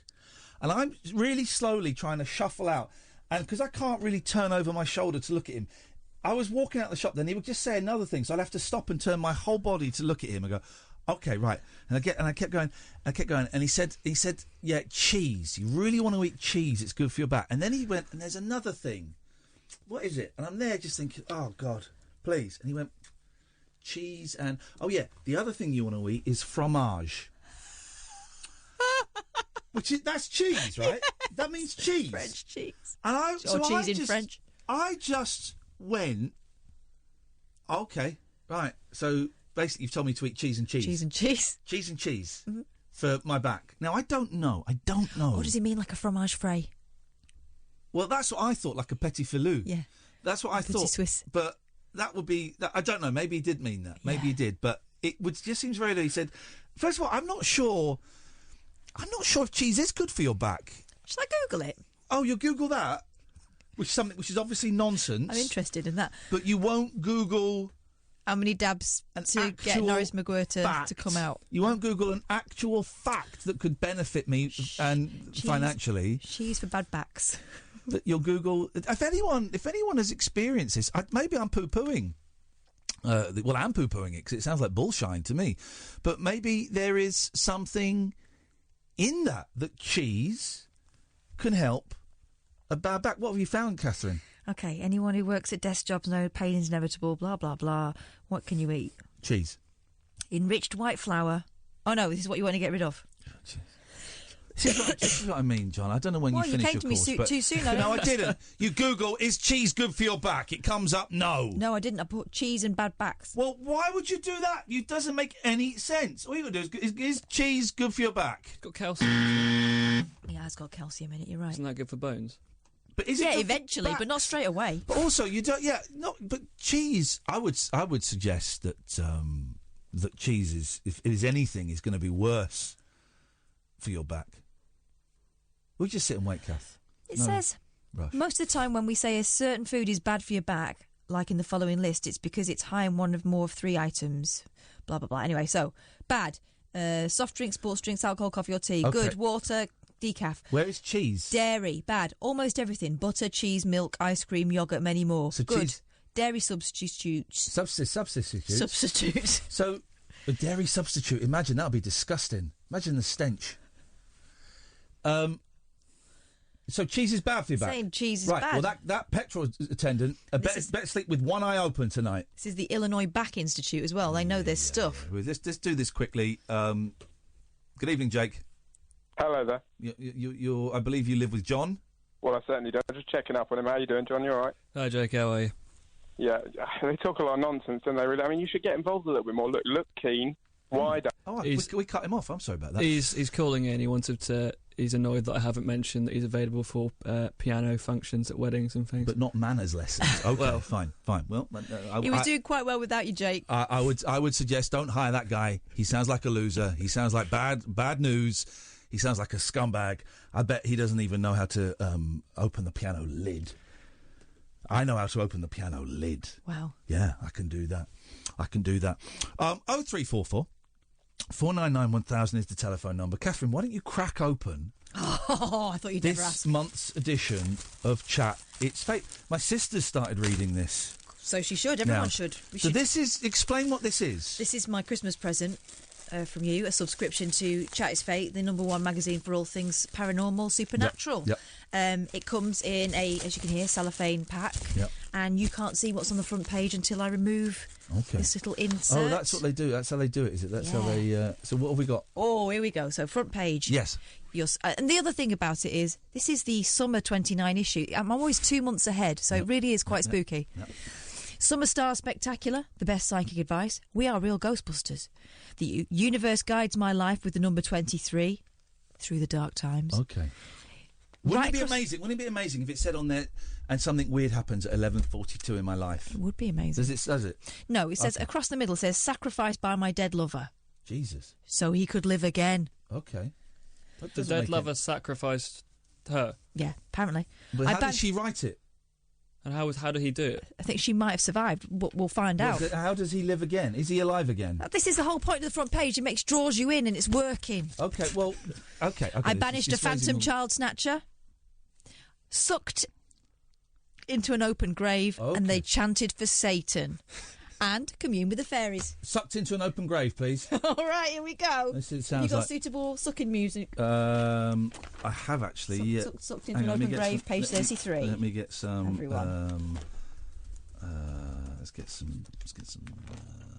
I've never heard of someone being sucked into one. I've heard of people falling. Is it written by psychics or people like me trying to get jobs? I'm not sure, to be honest. These are people that have lived the experience.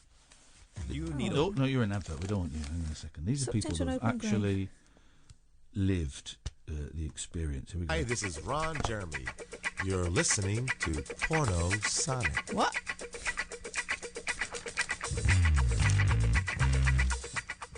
Here we go. Do you know the spooky thing about this? They put it was page 33. It's actually page 34. What the hell? I know. In fact, it's page 35. Right. Last year, our team, UK Ghost Hunting, was called to a cottage in Berkshire where the owner, Carol, had been experiencing some strange occurrences. This music is not appropriate. It's porno music. Someone's going to get sucked in a grave. Carol had been... No, you want something different? All right, all right. I mean, it seems like you're going straight for the... Okay. Just build up. What was the music we used? We used some good music, didn't we? For Katia's... we did. But I don't know what it was. I didn't save it. Let's try this. This could be good music. Here we go. The owner, Carol, had been experiencing some strange occurrences. Carol told us that when her grandson had been staying over, he'd come into her room saying he'd seen a lady with blue hair standing by the window at the end of the bed. Uh-oh. Needless to say, there's nobody of that description living there. It's not the first time we've seen her either, Carol said. To make things worse, the catch was often lifted by itself on the stairway door late at night, and she kept hearing knocks and bangs and seeing shadows appearing from nowhere. We decided to do an investigation to see what was going on. On arrival, we set up our trigger object, CCTV, and a medium, Dawn Banks, joined our exploration of the cottage. Banksy! Okay, so I'm going to go fast forward because this goes on about all the other stuff. Yeah. We want to get to the suction grave. Yeah. In one of the rooms in the notoriously haunted ancient Ramin in Gloucester. Ramin? We're ramming. Oh, baby, we're ramming. There is an open grave in which skeletal human remains were found. On a ghost hunt, my group decided to set up the spirit board next to this grave. Things got interesting when the board requested we stand around the grave and chant for Satan. What? We all looked at each other. Shall we? Someone suggested tentatively. Some people were nodding eagerly, while others were firmly declaring, no way! Pussies. I'm afraid to say that I was one of those who ended up wimping out. I decided to take a break, sit back and watch as the fun and games unfolded before me. This left 2 men and 2 women. Here we go. After 5 or 6 minutes of chanting, I heard my friend Pam radioing one of the 2 psychics in the group. Bill, we need you at the grave. 30 seconds passed and then Pam radioed again. Bill, we need you now. Somewhat tentatively, I approached the grave to see what was going on. One of the women was unconscious in the grave. The other 4 people were trying to pull her off. What? Out. But even though she was of slim build, for some reason they couldn't get her out of the grave. I joined them, making it 5 on top, but we just couldn't lift her. Panic was really setting in at this point. As a last resort, being a rather rotund gentleman, I decided to use my excess timber to my advantage. I grabbed her under the arms and fell back onto a nearby couch. The strategy worked. She was out. So I was lying on the couch with an unconscious lady on top of me and her hubby standing next to me. But that's not even the weird bit. I relaxed my grip and she immediately fell back into the grave. I was close enough to know that she hadn't done this herself. She had been physically sucked back down into the grave. It was super weird. And 5 years later, despite being a veteran of 70 ghost hunts, I still can't explain what happened that night.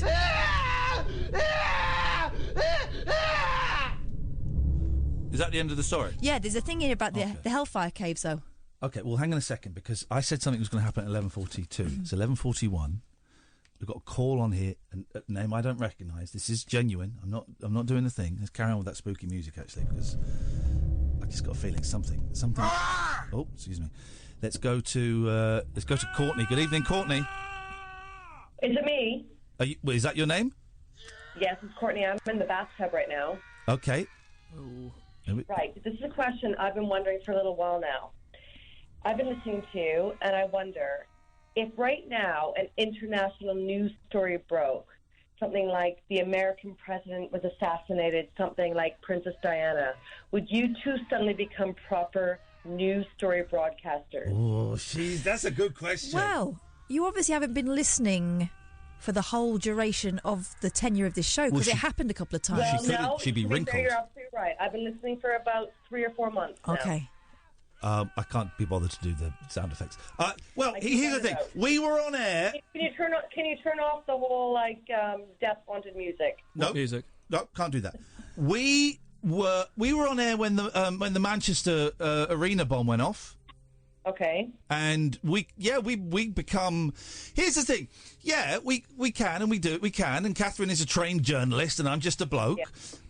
And we can do that, but we kind of do it in our own way. Style. Yeah, in our own slightly not jumping to conclusions kind of way. But yeah, if Donald Trump got assassinated now, then we'd switch to we'd get some we'd break to the news. Yeah, we'd do that. So you'd break to the news and you'd get sort of American sort of news journalists coming in. You'd interview them. I don't know. We'd try and find someone. We'd get some guests, but we would try and find some people that were not the obvious usual suspects that you would expect. Okay. So we might phone up, like, I don't know, a pizza parlour in New York and say, not if he'd been assassinated. I would phone him up. I would phone him up and ask him how are they doing a special commemorative pizza? Oh, that's the day after. Is that the day after? Right. Okay, that's why you're the producer. Well, I hope that answers the question, Courtney. It does a bit, yeah, no, it does. You know, I'm one of these rare people. I've actually been to Mar-a-Lago a couple of years ago for a wedding, interestingly enough, which is Trump's house, isn't it? Hang on a minute. Are we somehow now involved in a plot to assassinate the President of the United She's States just working of America? out whether it's worth their while. Is it? What? Well, I'm not going to say anything, am I? Oh, my God. This recording's going to be played in court. This is going to get passed around with the conspiracy theory. She was about to tell us she's been to the Winter White House, which is what he was calling it for a while, and she's scoped the place out under the guise of being a wedding guest. Just intrigued about all of you. Okay. But anyway. And how long? That's my question. Thanks so much. How long do your baths last for? Because this couldn't wait until after the bath. No, I listened to you guys in the bathtub, so I just thought I got to give you a call. It's a Friday night. Nothing better to do. I'm gonna give you a ring. We like people to be physically clean when they call up, so I respect that. Thank you, Courtney. Thank you for listening. Thank you very much indeed. Well, my prediction that something interesting would happen at 11:42 was incorrect. Catherine, stay there. Come to you after this. The Late Night Alternative with Iain Lee. Unfiltered night talk with the original king of unconventional conversation on Talk Radio. We have ways of making you talk.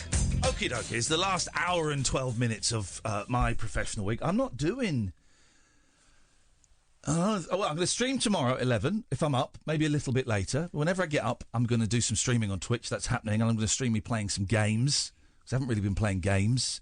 Twitch.tv/Iain Lee. No dabbing tomorrow, guys. There'll be no dabbing. Then tomorrow night, I'm meeting a guy who might be my new sponsor, which I'm excited about. I've got to phone him up. And then Sunday, I might do a meeting, and we'll just watch some DVDs. That's it. That's great. That's a great life. Yeah. That's a great life. That's what it's all about. Enjoy the peace. Bit of jigsaw puzzle. You're going to start your own Twitch. I'm thinking about it. Yeah? I'm thinking about it. Yeah? I mean, it's either going to be really boring or people will love it. Can I say what you're considering doing? Yeah. She's considering doing a jigsaw in hot pants and a vest. No. Whilst bouncing on a trampoline. Yeah. Because that's what Twitch is missing. There's a lot. Well, it's not actually. There's quite a lot of that. I mean, the jigsaw, not the hot pants and the vest and the jiggling. Jigsaw's on Twitch because now I'm doing my jigsaw. This is my old man. I was thinking of streaming a little bit of it. People would watch it. It's like ASMR, but also it's you being entertaining. I wonder though whether they would prefer it because when I had a little go on your jigsaw in the week. Yeah. We had fun, didn't we? I love it. It's great. Would people prefer to I had watch a little that? Go today. I've nearly finished the outer rim. It's just like I just need to find 2 more flat pieces. They're impossible to find in that box, aren't they? No. There must be a technique. No. No. Well, they're not impossible because we found them apart from the last 2, and we've not really been looking. So no, not impossible. Are you insisting on going all the way around before you start going in? I've started doing some of the words. Yeah. But I'm not going to start in the middle. That's insanity. That's insanity. What's the optimum size for a jigsaw for a new one? If I was going to start as a beginner, 1,000 pieces. We're going 1,000 pieces. 500's not worth it. It's easy. I don't know. Is it easy to break yourself in with 500 though? Well, just dive in. 500 is too easy. You could do 500 in an afternoon, and there's no challenge to it. There's no challenge. Where's the challenge? I suppose, but I'd rather not commit to something than have it on my conscience when I don't finish it. Then you're not ready. Then you're not ready. You're not ready. You've got to submit to the jig. Exactly. If you're not ready, then you're not ready, and that's fine. Okay. You've got to know yourself. You're a young man. You've got like another 25 years, I think, before jigsawing days are in front of you. Yeah, exactly. Let's go to 0344 499 1000. Good evening, Catherine.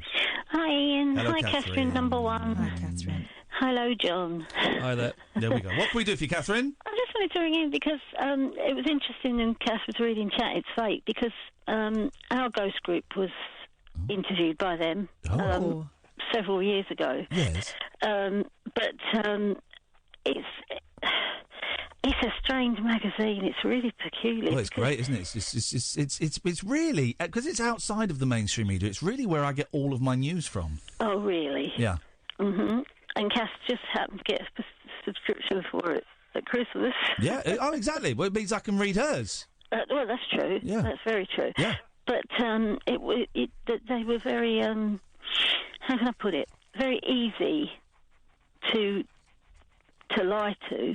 They didn't really check a lot of facts. Oh. So why would you lie to them? Oh no, I wouldn't. But you could. You could. Well, hang on a minute. You're saying they were easy to lie to, but you didn't lie to them. So if you didn't lie to them, you have no proof on how easy. Because maybe if you'd have told a lie, they'd have gone, "Whoa, that's a lie." Wait a minute.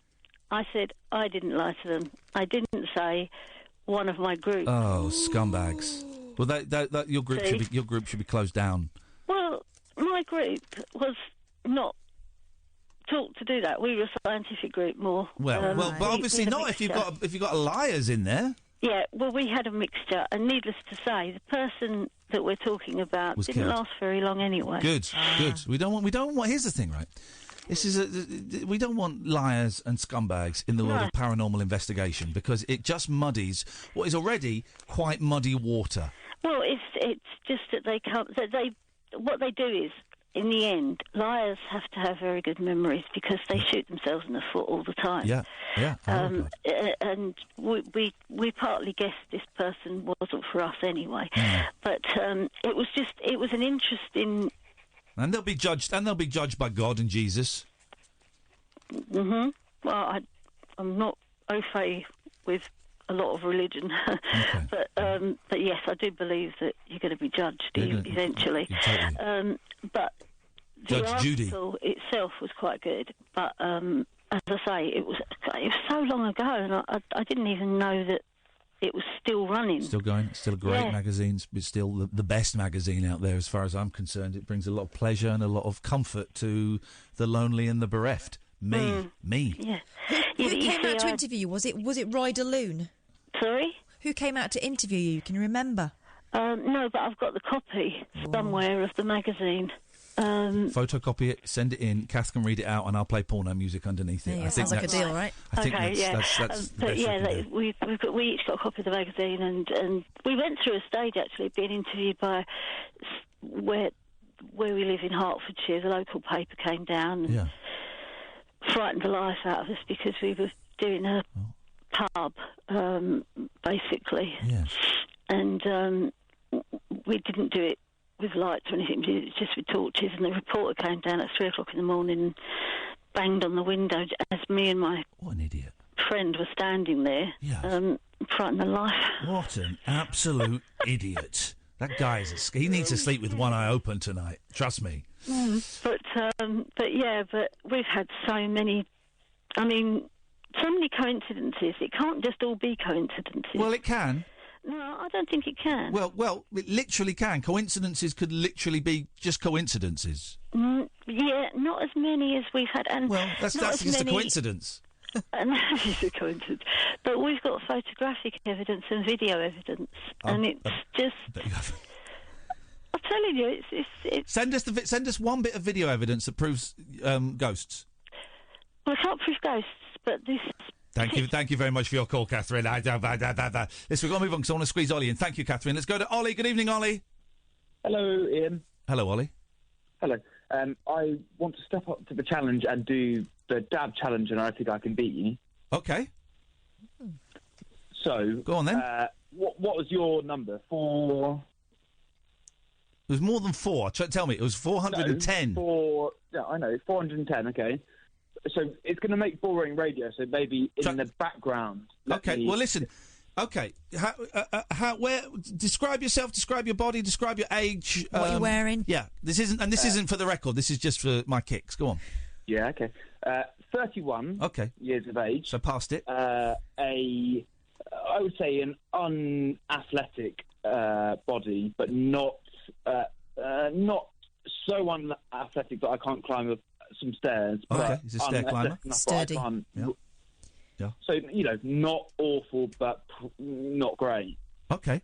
And have you dabbed before? Because I had never dabbed before today. It's my first. I spent a lot of time preparing the dabs, and then when I got into the dabs, I was ready to go. So, have you dabbed before? Well, I hadn't dabbed before your record attempt, and I've been practicing non-stop since then. And I feel like I'm better at it than you. Wow, he's been training. You might be in trouble. I feel like you made it look hard work, and since my practice since then, I'm getting trash talked by a dabber, by a dabbist. All right, well, listen, stay there. We're going to come to you after the news. Okay. And we won't have you in the background. This deserves full attention, full and undivided attention. Can I suggest you do some lunges or something and warm up? No, screw this guy. Screw Daddy Big Balls. Let's. It's a strange name, isn't it? I'm warmed up. Don't worry. Oh. All right, Ollie. Very unique name, Ollie, as we've established on this show already. All right, stay there. We're going to come to you in a bit. 03444991000. What we'll do while Ollie is beating my record at dabs, it will take him about 4 or 5 minutes. We will take calls straight to air, and you're very welcome to phone up and either cheer him on or hurl abuse at him. Yeah. Both of those things are completely acceptable. 03444991000. This is Talk Radio. The Late Night Alternative with Iain Lee on Talk Radio. We have ways of making you talk. Well, I'm not the kind to kiss and tell, but I've been seen with fire up. I've never been with anything less than a 9. So fine, I've been on fire with Sally Field, gone past with a girl named Bo, but somehow they just don't end up as mine. It's a death-defying life I lead. I take my chances. I die for living in the movies and TV. But the hardest thing I ever do is watch my leading ladies kiss some other guy while I'm bandaging my knee. I might fall from a tall building, I might roll a brand new car, 'cause I'm the unknown stuntman that made Redford such a star.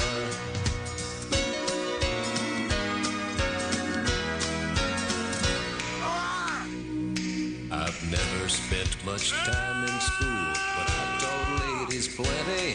It's true, I hire my body off the pay. Hey, hey, I've gotten burned over Cheryl Teague's, blown up for rockin' Welch. But when I wind up in the hay, it's only hay. Hey, hey, I might jump an open drawbridge or Tarzan from a vine, 'cause I'm the unknown stuntman that makes Eastwood look so fine.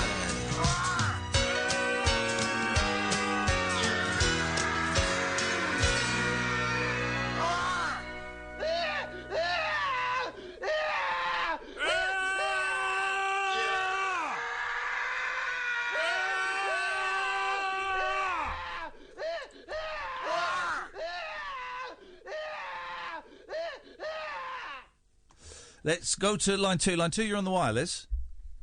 I quit. I've had enough of this. Here's the thing. Okay, lovely. Thanks very much indeed. Right, so we were speaking to Ollie. Good evening, Ollie. Hello. So you've never dabbed before in your life, but you think you can break... No, I have dabbed. But I haven't dabbed since... I've only dabbed since your record, and I've been practicing since Okay, then. so you've... All right. Jeez, this guy's going to get a punch in the nose. So you've never dabbed before today. You've started dabbing in the last 12 and a half hours because you were copying me because you're a bit of a stalker in that respect. Yes. And you think you can beat the world record I set today for dabbing, which is 410. Easy. Oh, Okay. confidence. So Ollie's going to do this live on air. While Ollie is doing this, we will take calls straight to air. 0344 499 1000. You can phone up, you can cheer Ollie on, or if you'd rather, if you think that Ollie is not deserving of cheers and praise, if you'd rather hurl abuse at him, although it's unsporting, do you know what? Actually, I'm going to let people do that tonight. I will let people do that. So that's entirely up to them, Ollie. Can I ask you a question? Please do, sir, yes. So could I, because obviously to dab I need to have two hands free. Yep. Am I allowed to put it on speakerphone so I can hear either the cheers or the boos without ruining everyone else's listening experience? I would allow that. I would allow just this once for a caller to be on speakerphone. Yes, I will allow that. Okay, and then second question. Yes, Ollie. At some point, What is this, an exam? He just wants to get it straight. Suddenly I'm sitting my sats. Last question, and then I'm ready to dab. Doing an A level all of a sudden. What is this? I'm in the witness box, and I'm being questioned by the judge about a murder. What is this? Yeah, go on. I have ordered a pizza. At some point, it's going to turn up at the door. If I carry on dabbing to the door, that still counts, doesn't it? No. What do you mean? What I mean is, no. So what? You're going to dab to the door, and you're going to open the door whilst dabbing, and the guy's going to hand you pizza and potato wedges, and you're not going to break a dab. Can I make a suggestion, Ollie? Yes. Less gabbing, more dabbing. If the door goes and you answer it, then you are disqualified. Oh, God. Okay. Okay? Get to it. Get to it. And I want you to count out loud while you're doing it. Right. Oh, you're on loudspeaker. Yep, we can hear that. This guy's. Let's hear a practice dab. We want to hear it. Oh. There we go. When do I start? Now? Ready? 0344 499 1000. Come on, let's really try and put this guy off his stride. He's too cocky for my liking. 0344 499 1000. 3, 2, 1. Start dabbing.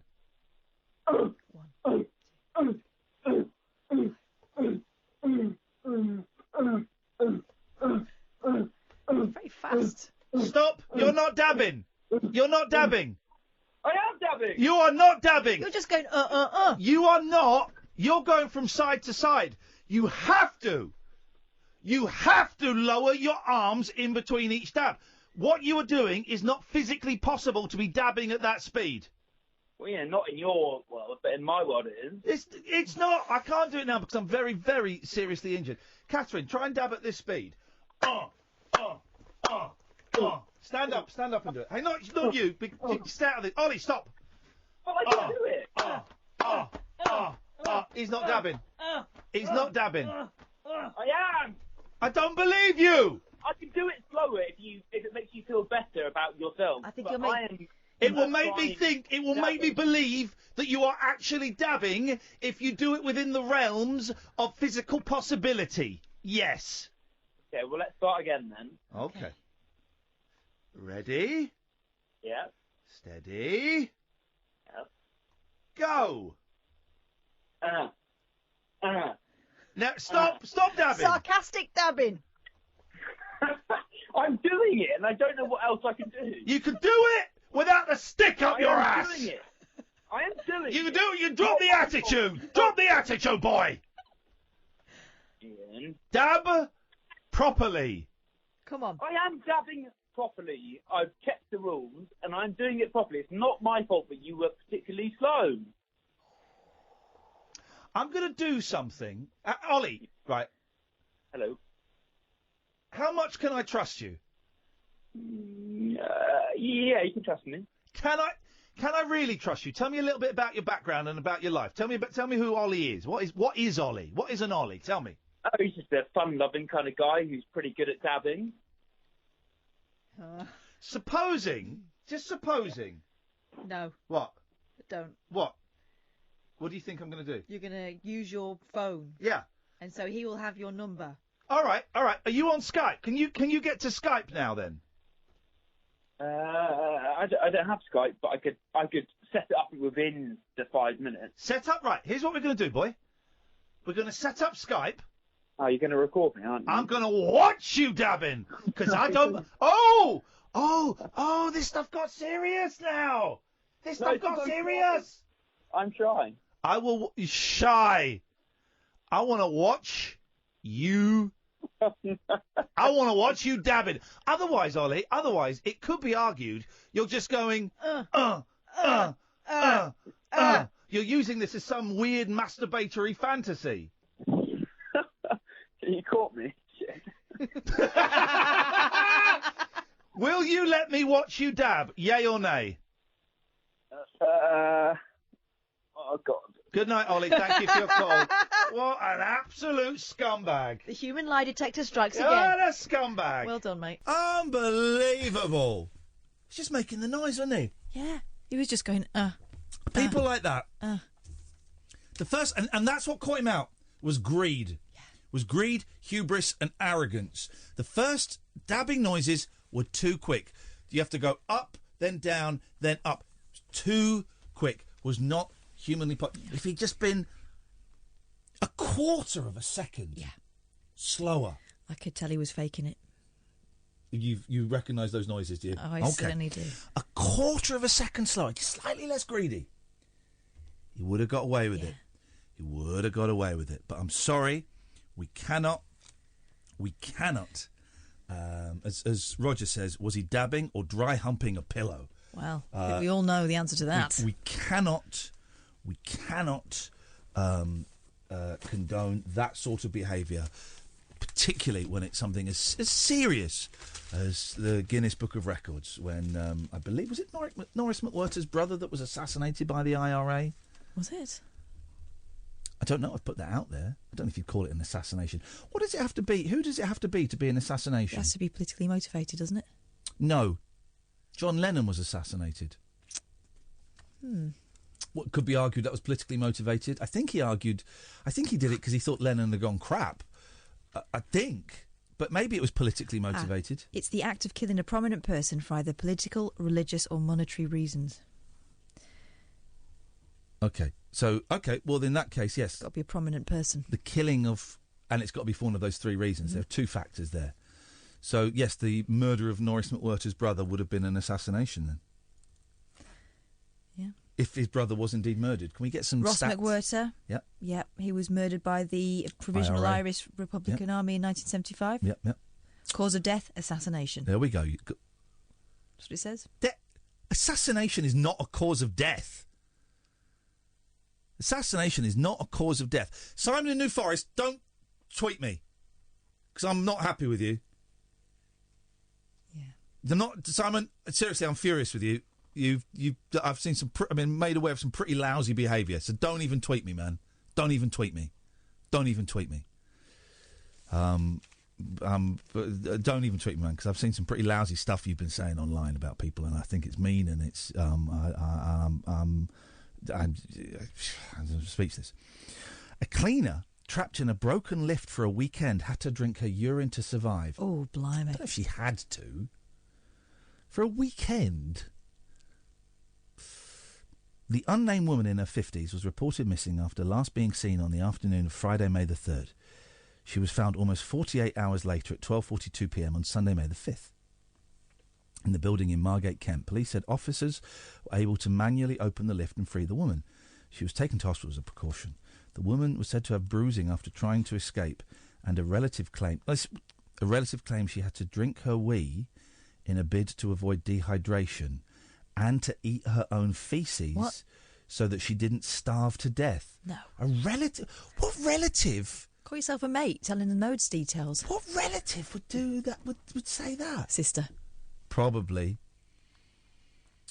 Or big brother. Oh, she's embarrassed. She's ashamed now because if you're somewhere for less than 48 hours, so it was probably Friday. I would say cleaner Friday. It's about 5 or 6 o'clock. It was found Sunday just before 1 o'clock. So that's 43 hours. You're not at... That's like that guy... What's the film? Is it 182 Hours? The guy who gets trapped in a ravine and has to chop his own arm off. He doesn't start... And he's in the desert. He doesn't start drinking his own wee until, like, day 4. How did he reach? Huh? How did he reach his wee? What do you mean? If he was trapped. What do you mean? He's got his hand stuck. You have one hand stuck? Yeah. Right. How would you get your wee? To point it upwards and push hard. No, he had like... I can't remember. I read the book... I didn't like him in the book. I thought he was arrogant. I kind of was thinking, I'm glad you chopped your arm off, actually. You sound like a bit of a tosser. Not so much now, obviously.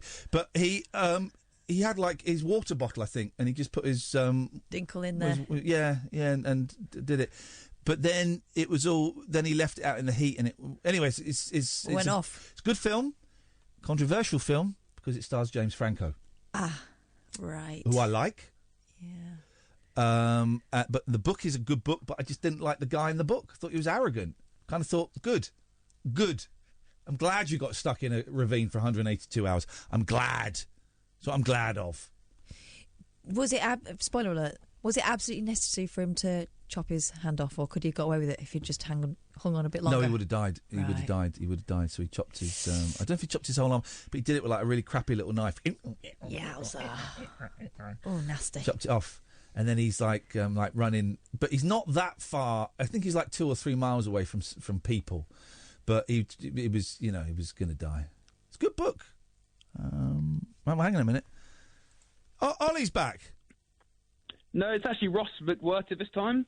Well, that's unlikely. What with him being dead and all. This is Talk Radio. The radio show for people who know the best part of the day is the night. The Late Night Alternative with Iain Lee on Talk Radio. We'll get you talking. 03444991000 is the telephone number. Let's go to Christian. Good evening, Christian. Hello. Ollie said that he was going to do some either dabbing physically or literally. So I thought I'd come up with an alternative. Okay, yeah, go on. Let's hear it.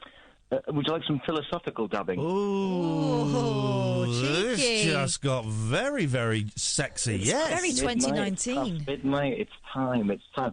Okay, excuse me. I'm going to go for the Ollie technique. So, the unexamined life is not worth living. That was one. That was two. I think, therefore I am. And the final one... Whereof one cannot speak, thereof one must tickle. Oh, he stuck that one in! Christian, you stuck that one in. I hate you, but I love you at the same time, you naughty boy. I snuck a in like Descartes would. I'm not that educated enough, so I Thank you very much indeed. What a naughty boy! Wow, I didn't like see that. that coming, did you? Hello, caller. Show is pointless. This whole life that we are Okay, there we leading go. is All right, there we go. pointless. It's true. It's very true. It's me. It's me having a mental breakdown live on air. And I'm glad you've reminded me of that. Thank you, because it shows just how far I've come in the last 2 weeks. I've totally transformed my life since then. So thank you for reminding me of that. It was. It's good when It's good to be reminded of how low you can get. So that when, I'm flying, I'm having a great time at the moment. I'm having the best periods of my life. And it's good to be reminded where I came from. So thank you very much for playing that. I appreciate it. Yeah, obviously came from a place of kindness. Yeah, no, genuinely, thank you very much. Whoever's done that, I appreciate that, because it's good just to keep me grounded. Local shop worker Courtney Pearson said, "It must have been horrendous. Drinking her urine is not nice, but it is survival." I don't think it was necessary for her to drink her wee. Oh, don't tell her that now. She's suffered enough. Another asked, "Who's checking the building before it's locked up? It's shocking she'd been there for 2 days." Kia Facilities Management, responsible for the cleaning and maintenance of the building, reported that a member of its staff had been trapped in a lift. It's understood to have launched an immediate investigation. Wowzers, there you go. What you got, Boyley? I was going to say, I got left in a hut in a safari park once. Did you drink your own wee? And No, fortunately, my mum arrived before I got to that point, but I was contemplating it. Yeah. I was also in a safari park hut surrounded by like lollies and hot dogs and stuff, so I could have survived for another, I reckon, a week. Okay, yeah. If I'd not been greedy. I don't think I've ever been locked in anywhere. I can't think of anywhere that I've ever been locked in. Well, this was one of those places where it's in the middle of the park, right, Yeah. where people can stop for a loo break and stuff, but there's nothing else there, right? Yeah, yeah. So everyone else is based in the main part of the park. I was out in the extremities. Fortunately, my mum came to pick me up and she said, "Has anyone brought Catherine back yet?" Oy. No. She had to go through the rhinos to get me. Wow, you were being eaten to death by lions. I was reading a and book, I think. Tigers. You and your books. Jeez, get over yourself. Get over yourself, kid. You and your goddamn books. What you got? This one. Mother orders a Tesco number 5 birthday candle for her daughter's birthday, right? Oh, no. Here we go. A mother was left puzzled after she ordered a number 5 candle for her daughter's birthday cake, only for supermarket chain Tesco to switch it with 2 2s and a 1 after running out. Oh, like you for the substitution. Cherie Scanlon had been organising a party for her daughter Charlotte's 5th birthday and could barely believe her eyes when her Tesco order arrived. Instead of replacing the number 5 candle with single candles, the delivery driver turned up with the mathematical equivalent. I mean, every day is a school day, even your birthday. Yeah. Cherie, 45, took to Tesco Facebook page to complain about the blunder and said she decided against using the alternatives provided. Oh, I think they're brilliant. Cherie from Coventry had ordered a £1 baked with love sparkly candle in the number 5 to decorate her daughter's cake. She decided against using them. The teaching assistant's post has left many commentators in stitches. Lauren Rees says, howling. Gosh. Joanne Griffiths added, I'm creased. This is all journalism is now. My next story I've got is just people just go and find things on Twitter and Facebook and just copy and paste, and that becomes a news story. Yeah. Someone saying, I'm howling. Incredible. The world is insane. I think it's actually very clever. Whoever did that deserves promotion. No, I mean, it is one of my greatest nightmares is when the guy says we've got 2 substitutions, and you just think, oh geez, because they're substituted by an idiot who doesn't understand stuff really. But the first world problems, I can live with it. Why do people do that, right? What did I complain about the other day? I think I was complaining about Yodel not delivering something, right? And about me waiting for them to come in, and someone just went first world problems. Well, yeah, I live in the first world. I don't live in the third world. Yeah, it's a first world problem. It doesn't, I'm not saying I'm going to die because of it. I'm saying it's a pain in the arse, and my tongue is slightly in my cheek, and we're having a little laugh at it, but actually it's also annoying. Yeah. Well, I know it's a first world problem. This is the first world. What is your point? Why would someone type that? People. Because people are knobs. People. This is my problem, right? That is my problem. My problem is people. They're just the most annoying. Saying that, it'd be nice if some of them called in. 0344 499 1000. No knobs, though. Well, I've got 2 knobs who called in from withheld numbers. I'm just I've answered and I'm just keeping them there because they're paying for the call, but they're not coming on air. Unfortunately, guys, sorry about that. I mean, you're welcome to just stay there for the whole time and listen to the show down the phone. But I'm not putting you on these 2 lines here, which is where you get to talk to us. But you stay there on lines 1 and 2. That's fine. Now, this is a story, and again, this is another one that they just found it on Reddit. Reddit is a play. I don't really know what Reddit is. Well, I do. Reddit is like a really badly styled website where people just talk, but it looks like it's from the late 90s. It's very messy. Yeah, it's like a sort of forum thing, isn't it? And that's it, is it? I think so, yeah. It's not... 4chan is the one full of a-holes. Yes. I remember when I was at LBC, I got raided by 4chan. I upset some 4chaners. You might have just done it again. Come at me, because I upset some 4chaners, and someone messaged me and said, just to let you know, 4chan are planning to ruin your show tonight. And I crap myself because I read a little bit up about them. What they do is they can bombard websites with like thousands of hits a minute so that the website crashes. And I was thinking they're going to crash my website, the LBC website. They're going to ruin the thing. And all it was 4 people just kept phoning us up and being slightly rude on the phones. That was it. Ouch. And I was going, guys, and they weren't being so rude that I had to cut them off. They would come on air and they would just say stuff. And I go, guys, come on, you can actually do better than that. And then you'd go to their forum and they go, we raided that Iain Lee and it was great. And you think, well, okay, if that's your definition of great.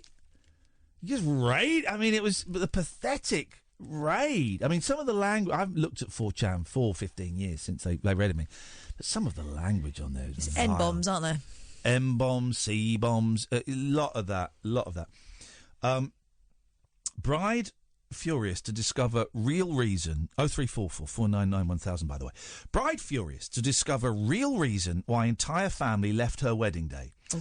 When planning a wedding day, many women... want their entire family to be with them throughout it all. Just the women, not the men. The men don't want their family there. And at the very least, you'd hope your parents and siblings would want to stay and celebrate with you. But one woman was left outraged when every single member of her family left the venue before the party really even got started. The unnamed newlywed revealed all in a post on Reddit's Am I the Asshole forum, where she asked fellow users if she was wrong to be angry about it. She was basically asking if she was the asshole. Mm-hmm. She started by informing people that she doesn't live near her family, so they were travelling from all over to attend her wedding. She decided to save costs for everyone making the trip by having the wedding at her home. The ceremony was arranged for 3 p.m, the reception at 4, with an after-party planned for about 7. The party was set up so that we could actually spend some real time with our friends and family instead of all the stiff formalities of the reception, the bride explained. Wedding and reception went great. Then it was time to head inside for the after party. Half the wedding left, including my entire family. Not a single member of my family stayed. Oh. And the reason why everyone suddenly departed is shocking. It won't be. She had terrible wind. She continued, the next day, I found out that my sister had planned a gender reveal party at my grandparents' house for the same day as my wedding, and nobody told me. Nobody bothered to ask if I wanted to go. Nobody showed up to my party. Nobody even apologized for not coming. They'd all flown in just for the weekend, so I didn't get to talk to them before the wedding as it was all hectic from prep. Then they flew out the next day. She added, now I don't even know how to talk to them. I'm just so mad. Especially mad at my sister for even considering to do something like this on what should have been my day. Oh. So what is a gender reveal party? Is that...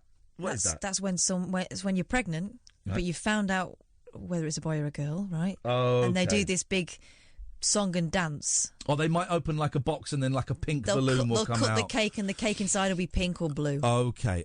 That's a thing, is it? Why is that I don't know why we need more stuff to spend money on when you're having a baby. Save your money and wait, because you are going to be poor. I don't understand why that's a thing. I remember... I mean, we did find out the gender of the boys, and we just found out and we said, we think it's a boy! Oh, I didn't find out. Did you not find? I couldn't not. I would preferred not to, and for it to be a surprise, but I couldn't not. And also the second one, I could see. I knew what to look for, and I could see it. So see his little dinkle. Yeah, my baby boy's little dinkle. Oh, bless him, bless his dinkle. Little tiny little Willie. No, I didn't find out, and that was actually Have quite. you found out yet? Well, I mean, arguably no. Who knows these days? Who knows? But back in those days, everything was either bloody blue or pink, and it was really difficult to buy, baby grows in the run-up to having what eventually turned out to be girls. Yeah. Because there was no sort of neutral ground anymore. I think things have changed quite a lot now. Yeah. And they'll do yellow and stuff like that, and bright colours. But back then it was like either pink or blue. And pink's so boring. Yeah. Even after, the girls were born, pink all the time. I like pink. I like Not pink. all the time, though. Yeah. No. Yes, I do. Don't tell me. Please don't tell me what no. I I made them their own. I made my own clothes for them. You made your clothes for them? I made my own range of clothes for the girls. Wow. Mm-hmm. I got a sewing machine. Boys' I learned baby wear. I reminded myself how to knit. Wow. Could you make me a pair of trousers? I could knit you a pair, yeah. Okay. Or I could make you a pair with a sewing machine, but it might take me a while. All right, fine. That'd be ridiculous. Make me a pair of trousers. Well... Yeah, you said you could now, and you said you will. I could, but I don't want to. She said she will, and she will. This is Talk Radio. The Late Night Alternative with Iain Lee on Talk Radio. Right, let's rattle through some of these calls. Let's go to Paul. Good evening, Paul. Good evening. I haven't called you for about a year. Congratulations. Paul from Stoke Poges. Paul from... Stoke Poges. Have we spoken before? Me? No, I don't. Have we spoken before? Yes, you remember me all right. No, I don't remember you, caller. Okay, right. Well, I've got something to create happiness tonight out of sadness. Okay, well, you sound very happy, so... Okay, right. Freddie Starr sadly died yesterday, didn't he? Well, I don't know if it sadly died. I mean, people seem to be overlooking some of his behaviour. Yes, he was total bonkers, wasn't he? Well, but he also did, I don't think he was a particularly pleasant gentleman, but okay. Okay, anyway, can I just suggest to anyone out there that's listening to look up on YouTube and watch the footage of him with Muhammad Ali on the Michael Parkinson show. That's great. What's wrong with you? You sound like you're like 50 years older than you were... No, I'm just losing my voice because I smoked too many cigarettes tonight. Do you regret getting rid of those Guns N' Roses tickets? I do regret that now, you idiot. yes. You idiot. You're an idiot. Anyway, I suggest people look up on YouTube the Freddie Starr and Muhammad Ali. Okay. Muhammad Ali Yep. Okay. on the Michael Parkinson show. Beautiful. Okay. And watch how Muhammad Ali... Yes. Stop saying Muhammad Ali. ...was got over for the first time ever. What do you mean got over? Well, nobody ever got one over on on Muhammad Ali. Please stop saying Muhammad Ali, but how did someone get one over on him? Because Freddie Starr did it. What do you mean got one over on him, though? Because he made Muhammad Ali... Please stop saying Muhammad Ali. Shut up for more than 10 seconds. But what did you mean he got one over on him, the boxing gentleman? Because Freddie Starr told him a story on the Michael Parkinson show. Yes. And Tony drew him in. Yes. To a story. Right. And Muhammad Ali was... Please don't say Muhammad Ali anymore. By it. Right. So what, he made the boxer laugh? He made Muhammad Ali... Please don't say Muhammad Ali anymore! Get himself laughing. Okay. Now, everyone go outside into their back garden tonight and look up at the brightest star shining in the sky tonight. And imagine that it's Freddie Starr. And what is he making another boxer laugh? Is the boxer up in heaven or is he in hell? I think Muhammad Ali. Please don't say Muhammad Ali anymore. A spar match tonight. Well, but Freddie Starr wasn't a boxer. No, Muhammad Ali would flatten him. Muhammad Ali would flatten him, but Freddie Starr flattened blimmin' Muhammad Ali. You're saying Muhammad Ali so many times. It doesn't mean anything now. everyone look up and watch it on YouTube. No. What do you just want us to look up YouTube and look up at stars? What's all this looking up? Why can't we look down? I want to look down. No, what's the point in looking down in life? Always look up in life. Well, what if you got to tie your shoelaces up? I'm going to look down for that. Yeah, don't put a cat flap at the top of top of your back door. Someone give him a nudge. He's stuck. Top of his back, what? Passage. Door. Don't put your cat flap at the top of the back door. Put it at the bottom of the back door. Yeah, exactly. Look down. Okay. Yep. Yeah. Okay. That was a great call. I look forward to not speaking to you again for a very long time. Thank you. Up yours. Let's go to Muhammad Ali. Oh, I was wondering who he was talking about. I've never heard that name said so many times, and it was just making me uncomfortable for some reason. Yes, Chris. Hello. Hello there. How you doing? All right. Good. First question: is that guy from last week who asked if he could hang out in your studio there? Yes. Good. How's he doing? He's doing all right. He's hanging out with Amy now. Hang on. Do you know this? Do you know this song? Is it about Freddie Starr? Here's the story of Cassius Clay, who changed his name to Muhammad Ali. Please don't say that anymore. He knows how to talk and he knows how to fight, and all the contenders were beat out of sight. Sing Muhammad Ali. You know this? He floats like a butterfly and stings like a bee. Right, yeah, we knew that. Muhammad Ali, who calls to the other guy Ali.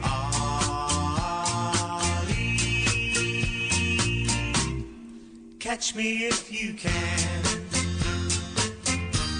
Is it what's happened? Now all you fight fans, you've got to agree. There ain't no fly. That's like what's happened. Muhammad Ali. He fills the arena wherever he goes, and everyone gets what they pay for. Muhammad was known to have said, "You watch me shuffle and I jab off your head." Why are they doing it to the tune of Rupert the Bear? The Black Superman, and everyone knows his name.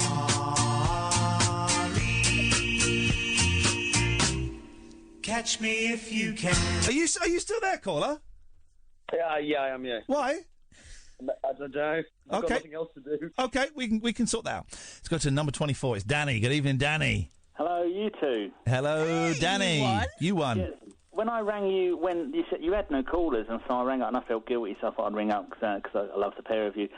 When I spoke to you Wednesday night, you were offering up parts of the body, or was it Thursday night? Yes.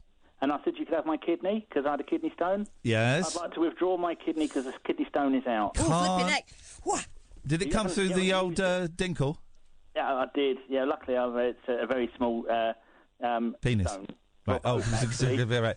Okay. I'm afraid, Danny, it don't work like that. No, and you can't. It. No. You've promised us that kidney. We need it now, buddy. Okay, I shall. If you send me £1.55 for postage, I shall send it. What is this? Everybody's out to make a buck. Everybody's looking for a buck and a dime. Hello, Sloop John B. Howdy to Ian, howdy to Kath. Howdy doody doo-doos. Now, you know I'm a fan of the show, but I've come up with an idea that I feel could put us on a collision course. Okay. So I've called up to kind of pass the idea by you. All right. I like this. Let's do it. I like this. You're being a grown-up about it. Let's have it. Yeah. Now, you've heard of tribute acts, right? Tribute acts? What is that? Sorry? You know, like people that dress up as Elvis and stuff. Oh, tribute acts. Yes, I have heard of tribute acts. Yes. Sorry, stuff like that, right? So I'm thinking of becoming the official Iain Lee impersonator. I'd be up for that. Iain Lee, yeah. I'll be up for that, yeah. And what I had was, I'm going to cast for another actor to play Katie Simmer, just so we don't get into the legal problem. Yeah. Katie Simmer. Simmer Boyle, I like that. Simmer Boyle. You like it? Yeah. Is that good? Don't think she does, but I do. A website. Yeah. And I'm going to have a downloadable podcast, which is going to be the Twilight Substitute. Good. So people can listen to it and then want to book me. Oh, the late night. So the Twilight substitute. The Twilight substitute. Okay. Yeah. Yeah. So again, we don't want to get any illegal. No. I like it. I am going to insist on 15% of any profits you make, which is actually quite generous of me. It's quite small. Well, yeah, but I'm going to be doing the show when they book it. It's going to be the ferret hole. Yeah. And what I thought was I can do it around the corner in another pub from when you do the rabbit hole. Do you know what? And I'll be generating. No. Do you know what? We have trademarked the word hole, though. Yes. So Kath's hole is trademarked. Yeah. Okay. I protect it very, very, Patent very pending. hard. But I need Kath's help with something, though, because she's able to do this and I can't. Kath, how do I do Ian's voice? Because I keep trying to do it and I can't get it. You did it really good a few weeks ago. Sorry? Did you? Go on, do an Whoa, impression of Ian, Kath. Shut up, boy. Whoa, shut up, boy. Excuse me? There you Excuse go. me? What is that? Hi, I'm Iain Lee. Apples and pears? Apples and pears? Yeah. Is that what you think I am? Yeah. And Ian, what do you think about Shut up! Shut your face! Shut your face! You shut your face! You shut your face! Shut up! Gertcha. I was going to say, I want to know what show, like the Converse Trainers Monkeys T-shirt, would that be cool? Or maybe the 11 o'clock show, like... Get stuff. Just make sure your belt is loose and every time you stand up, everyone gets a good old view of your shut up! Your Aris. Yes, caller. Hello, caller. Hello? Rupert the Bear. Hello, Chris? Hello. Yes? Antinatalism. Yes? I was listening to you talking about it the other day. What are your thoughts on that now? This is where people think that you shouldn't have babies. Moral reasons. Yeah. I was listening. I was sat on the train from London to Hull. Yeah. The other day. Yeah. And I was listening to you talking to a bunch of people about antinatalism. I think it's hard to argue with them. It's hard to argue with them. They speak a lot of sense. They do. But do you actually agree with the idea? I'm genuinely curious. So just remind me, the idea is that you shouldn't have kids for moral reasons because the planet is overpopulated and resources and stuff. And also that you're giving them a legacy of pain in life. That was the thing. Because life is mostly suffering. Do I agree with them? Yeah, Yes, I do. But then that makes me a hypocrite because I've got two boys, and I think, if you were to think about it coldly and logically, just like it's almost impossible to argue with veganism, it's very tricky to argue with antinatalists. Oh, no, it's possible. You can't argue with veganism. Sorry? You can definitely argue with veganism. Go on. Well, it's just annoying, isn't it? That's not really an argument. It's not a very good argument. You know why it's annoying, don't you, Chris? You know why it's annoying? Because you know meat is murder. You know meat is murder. It's annoying because they're right. Eggs aren't murder, though. Their periods. Enjoy. Yum, yum. I've eaten worse. Anyway, right, so go on. So what? So what? What? No, so it gave me a lot of food for thought. Meaty food by the sounds of it, yes. Meaty, eggy food. Yeah. And I was just, like a sort of ham omelette. Because, like a sort of ham, like a sort of disgusting hammy, eggy omelette. Yes, I said that first, and I said it better. Well, I sort of, you did. No, you didn't. Well, you missed Kath's Scotch egg, which trumped us all, because you were too busy thinking of yours. So get to the point! All right, my point is,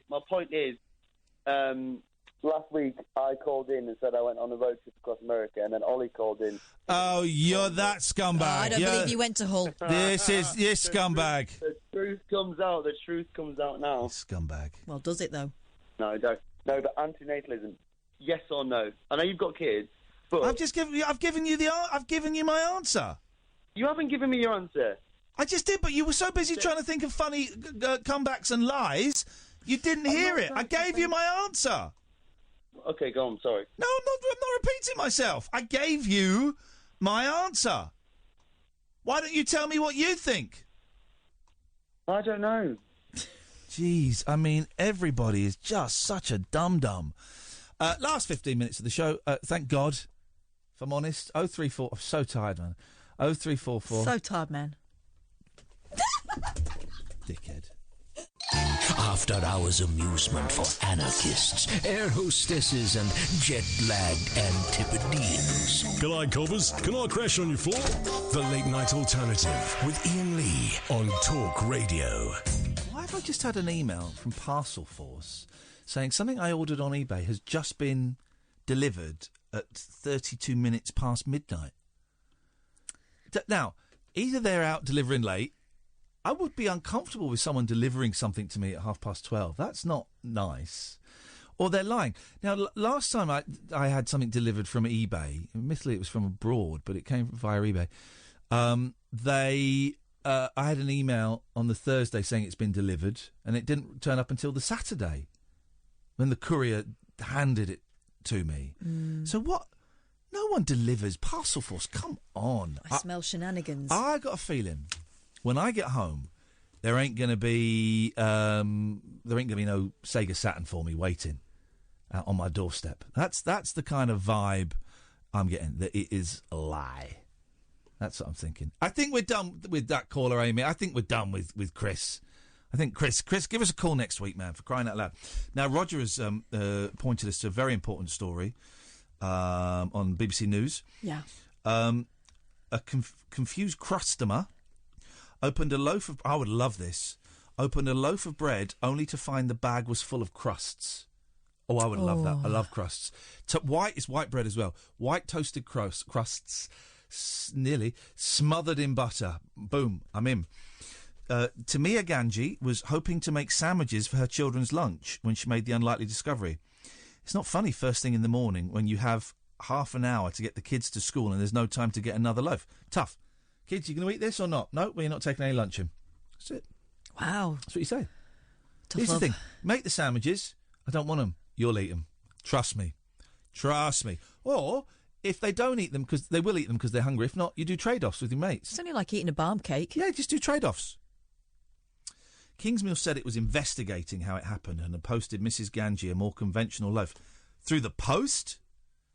I'm not convinced I believe this woman, actually. It just looked like a normal loaf when we bought it, said and I'm glad we got this information, 41-year-old. I was wondering. Yeah, from Radcliffe-on-Trent. Because of the yellow packaging, you can't see it properly. You can see it sliced, but you couldn't see it's all just crusts. Trick loaf. Then in the morning, I just wanted some toast and to make sandwiches, and I was just staring at it. I don't really understand how it can happen. Then we get to some jokes. Mum of two posted photos on Facebook, and friends shared ways to use the crusts and old sayings about the benefits of eating them. Maybe I'd like curly hair, but I don't want a hairy chest, she added. Good one. I don't mind eating them. I love baguettes with butter on them, but these ends are not tasty. Oh. Anyone howling? You can't make sandwiches with them and the kids won't eat them. Restaurant owner... Suddenly, there is a motive and there are means. Don't believe a word of this story. Come on. Not a word of it. Out with it. Restaurant owner Mrs. Ganji said she had considered adding the bread to a meatloaf or making breadcrumbs. Kingsmill said its bakeries were enclosed and, quote, would not allow for a loaf consisting solely of crusts to pass through their strict quality control processes. A spokeswoman... Okay, fair enough. How modern. Said the firm was investigating to find out how this particular collection of crusts found its way into Mrs. Ganji's shopping. I don't believe a word of it. She owns a restaurant. She saved the crusts. She made up a fake loaf to get mentioned on the Late Night Alternative with Iain Lee and Catherine Boyle. Many people have done worse. Yeah, many people have done a lot worse, actually. Scumbags. So, no, I don't believe a word of that. Thank you for that story, Roger, but I'm afraid I'm having to cancel you for sharing fake news. What? Doug Pound has just retweeted a really horrible video of Oh, yes. A flayed woman. He's a funny one. This is a good episode of Office Hours this week. Yes, I enjoyed it. Oh. You know there were two. You had two. Oh. There was one last week and there was one this week. Yeah. I think I've listened to both. Which one was the last one you listened to? God, I can't remember. I feel like we just we ran out of steam about 25 minutes ago. It's been a really tiring week, I think, this one. Sorry? What? In what way? Just kind of, Go on. Say it. A little bit kind of emotionally draining. Yes, man. There's been a lot of self-examination involved. Yes. I don't mean like that. Yes, man. So, yeah. I'm feeling good, though. Yeah, I'm looking forward to the I'm weekend. not saying I'm feeling bad. I'm a bit drained. All right, okay. But I haven't got a bad back, so I should count my blessings. So what we're going to do, we've got 6 minutes. Martin will be in soon. I've run out of steam. It feels like we're kind of... oh, Dave, delete your account. It's interesting, but it's not a matter of loaf and death. Oh. Delete your account, mate. Delete your account. Delete your account, buddy. Delete that tweet.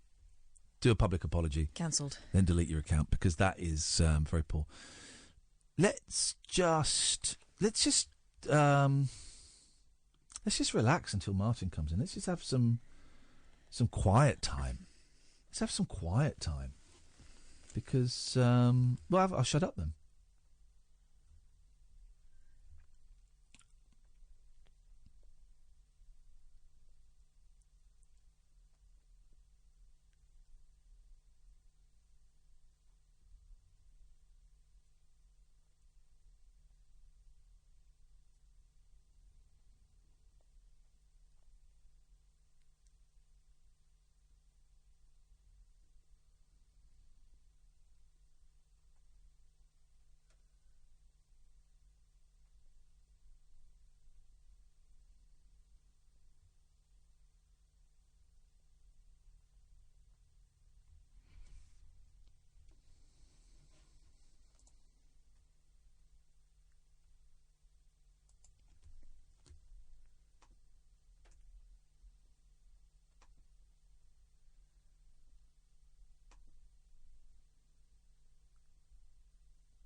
keep thinking I'm going to sneeze.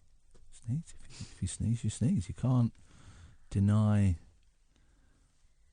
your body. You're a woman. You have needs. Well, one of them might be sneezing. Sneeze. What is that for? Nasal clearance. Well, yeah. What is this that sneeze is better for you than an orgasm?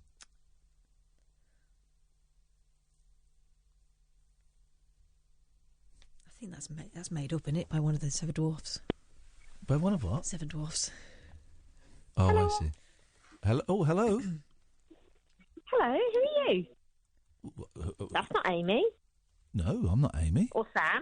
No. Who are you? I'm Tony. Ooh. not Tony. Are you the guy that's come in on work experience? Yeah. How's it going, eh? I thought you were so chancy to do that. How did you get that? I just Really phoned up and asked, yeah. I know, but so many people do it and they don't get it. Yeah, people do it all the time, but I just phoned up and I just asked and I just got on, yeah. I remember listening to it and I actually... Did you listen to it?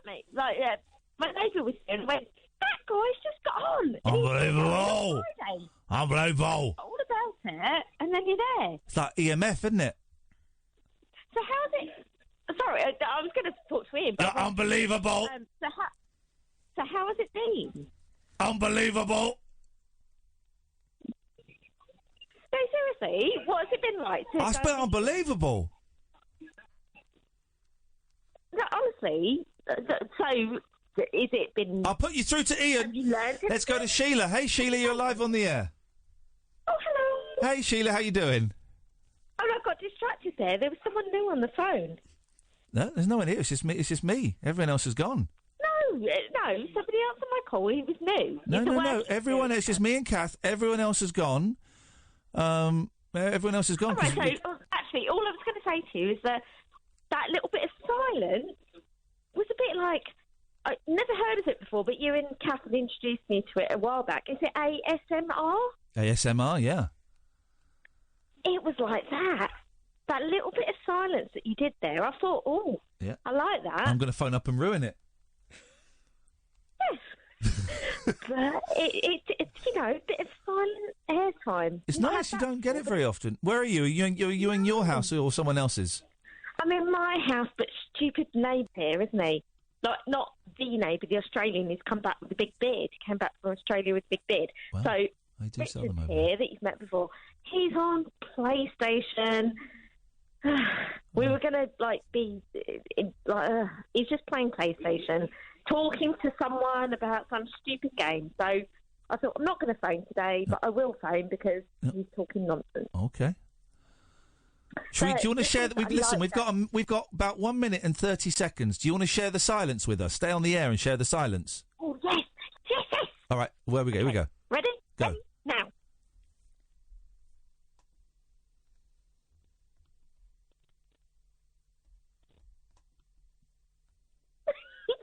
I knew she couldn't do it. If both of you shut up.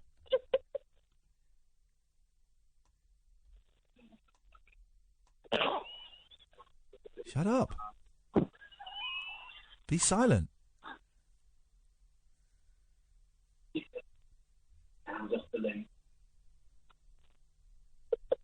Shut up. Be silent.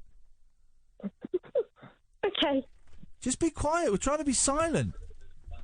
Richard, I'm on air. Will you shut up? We're trying to be silent.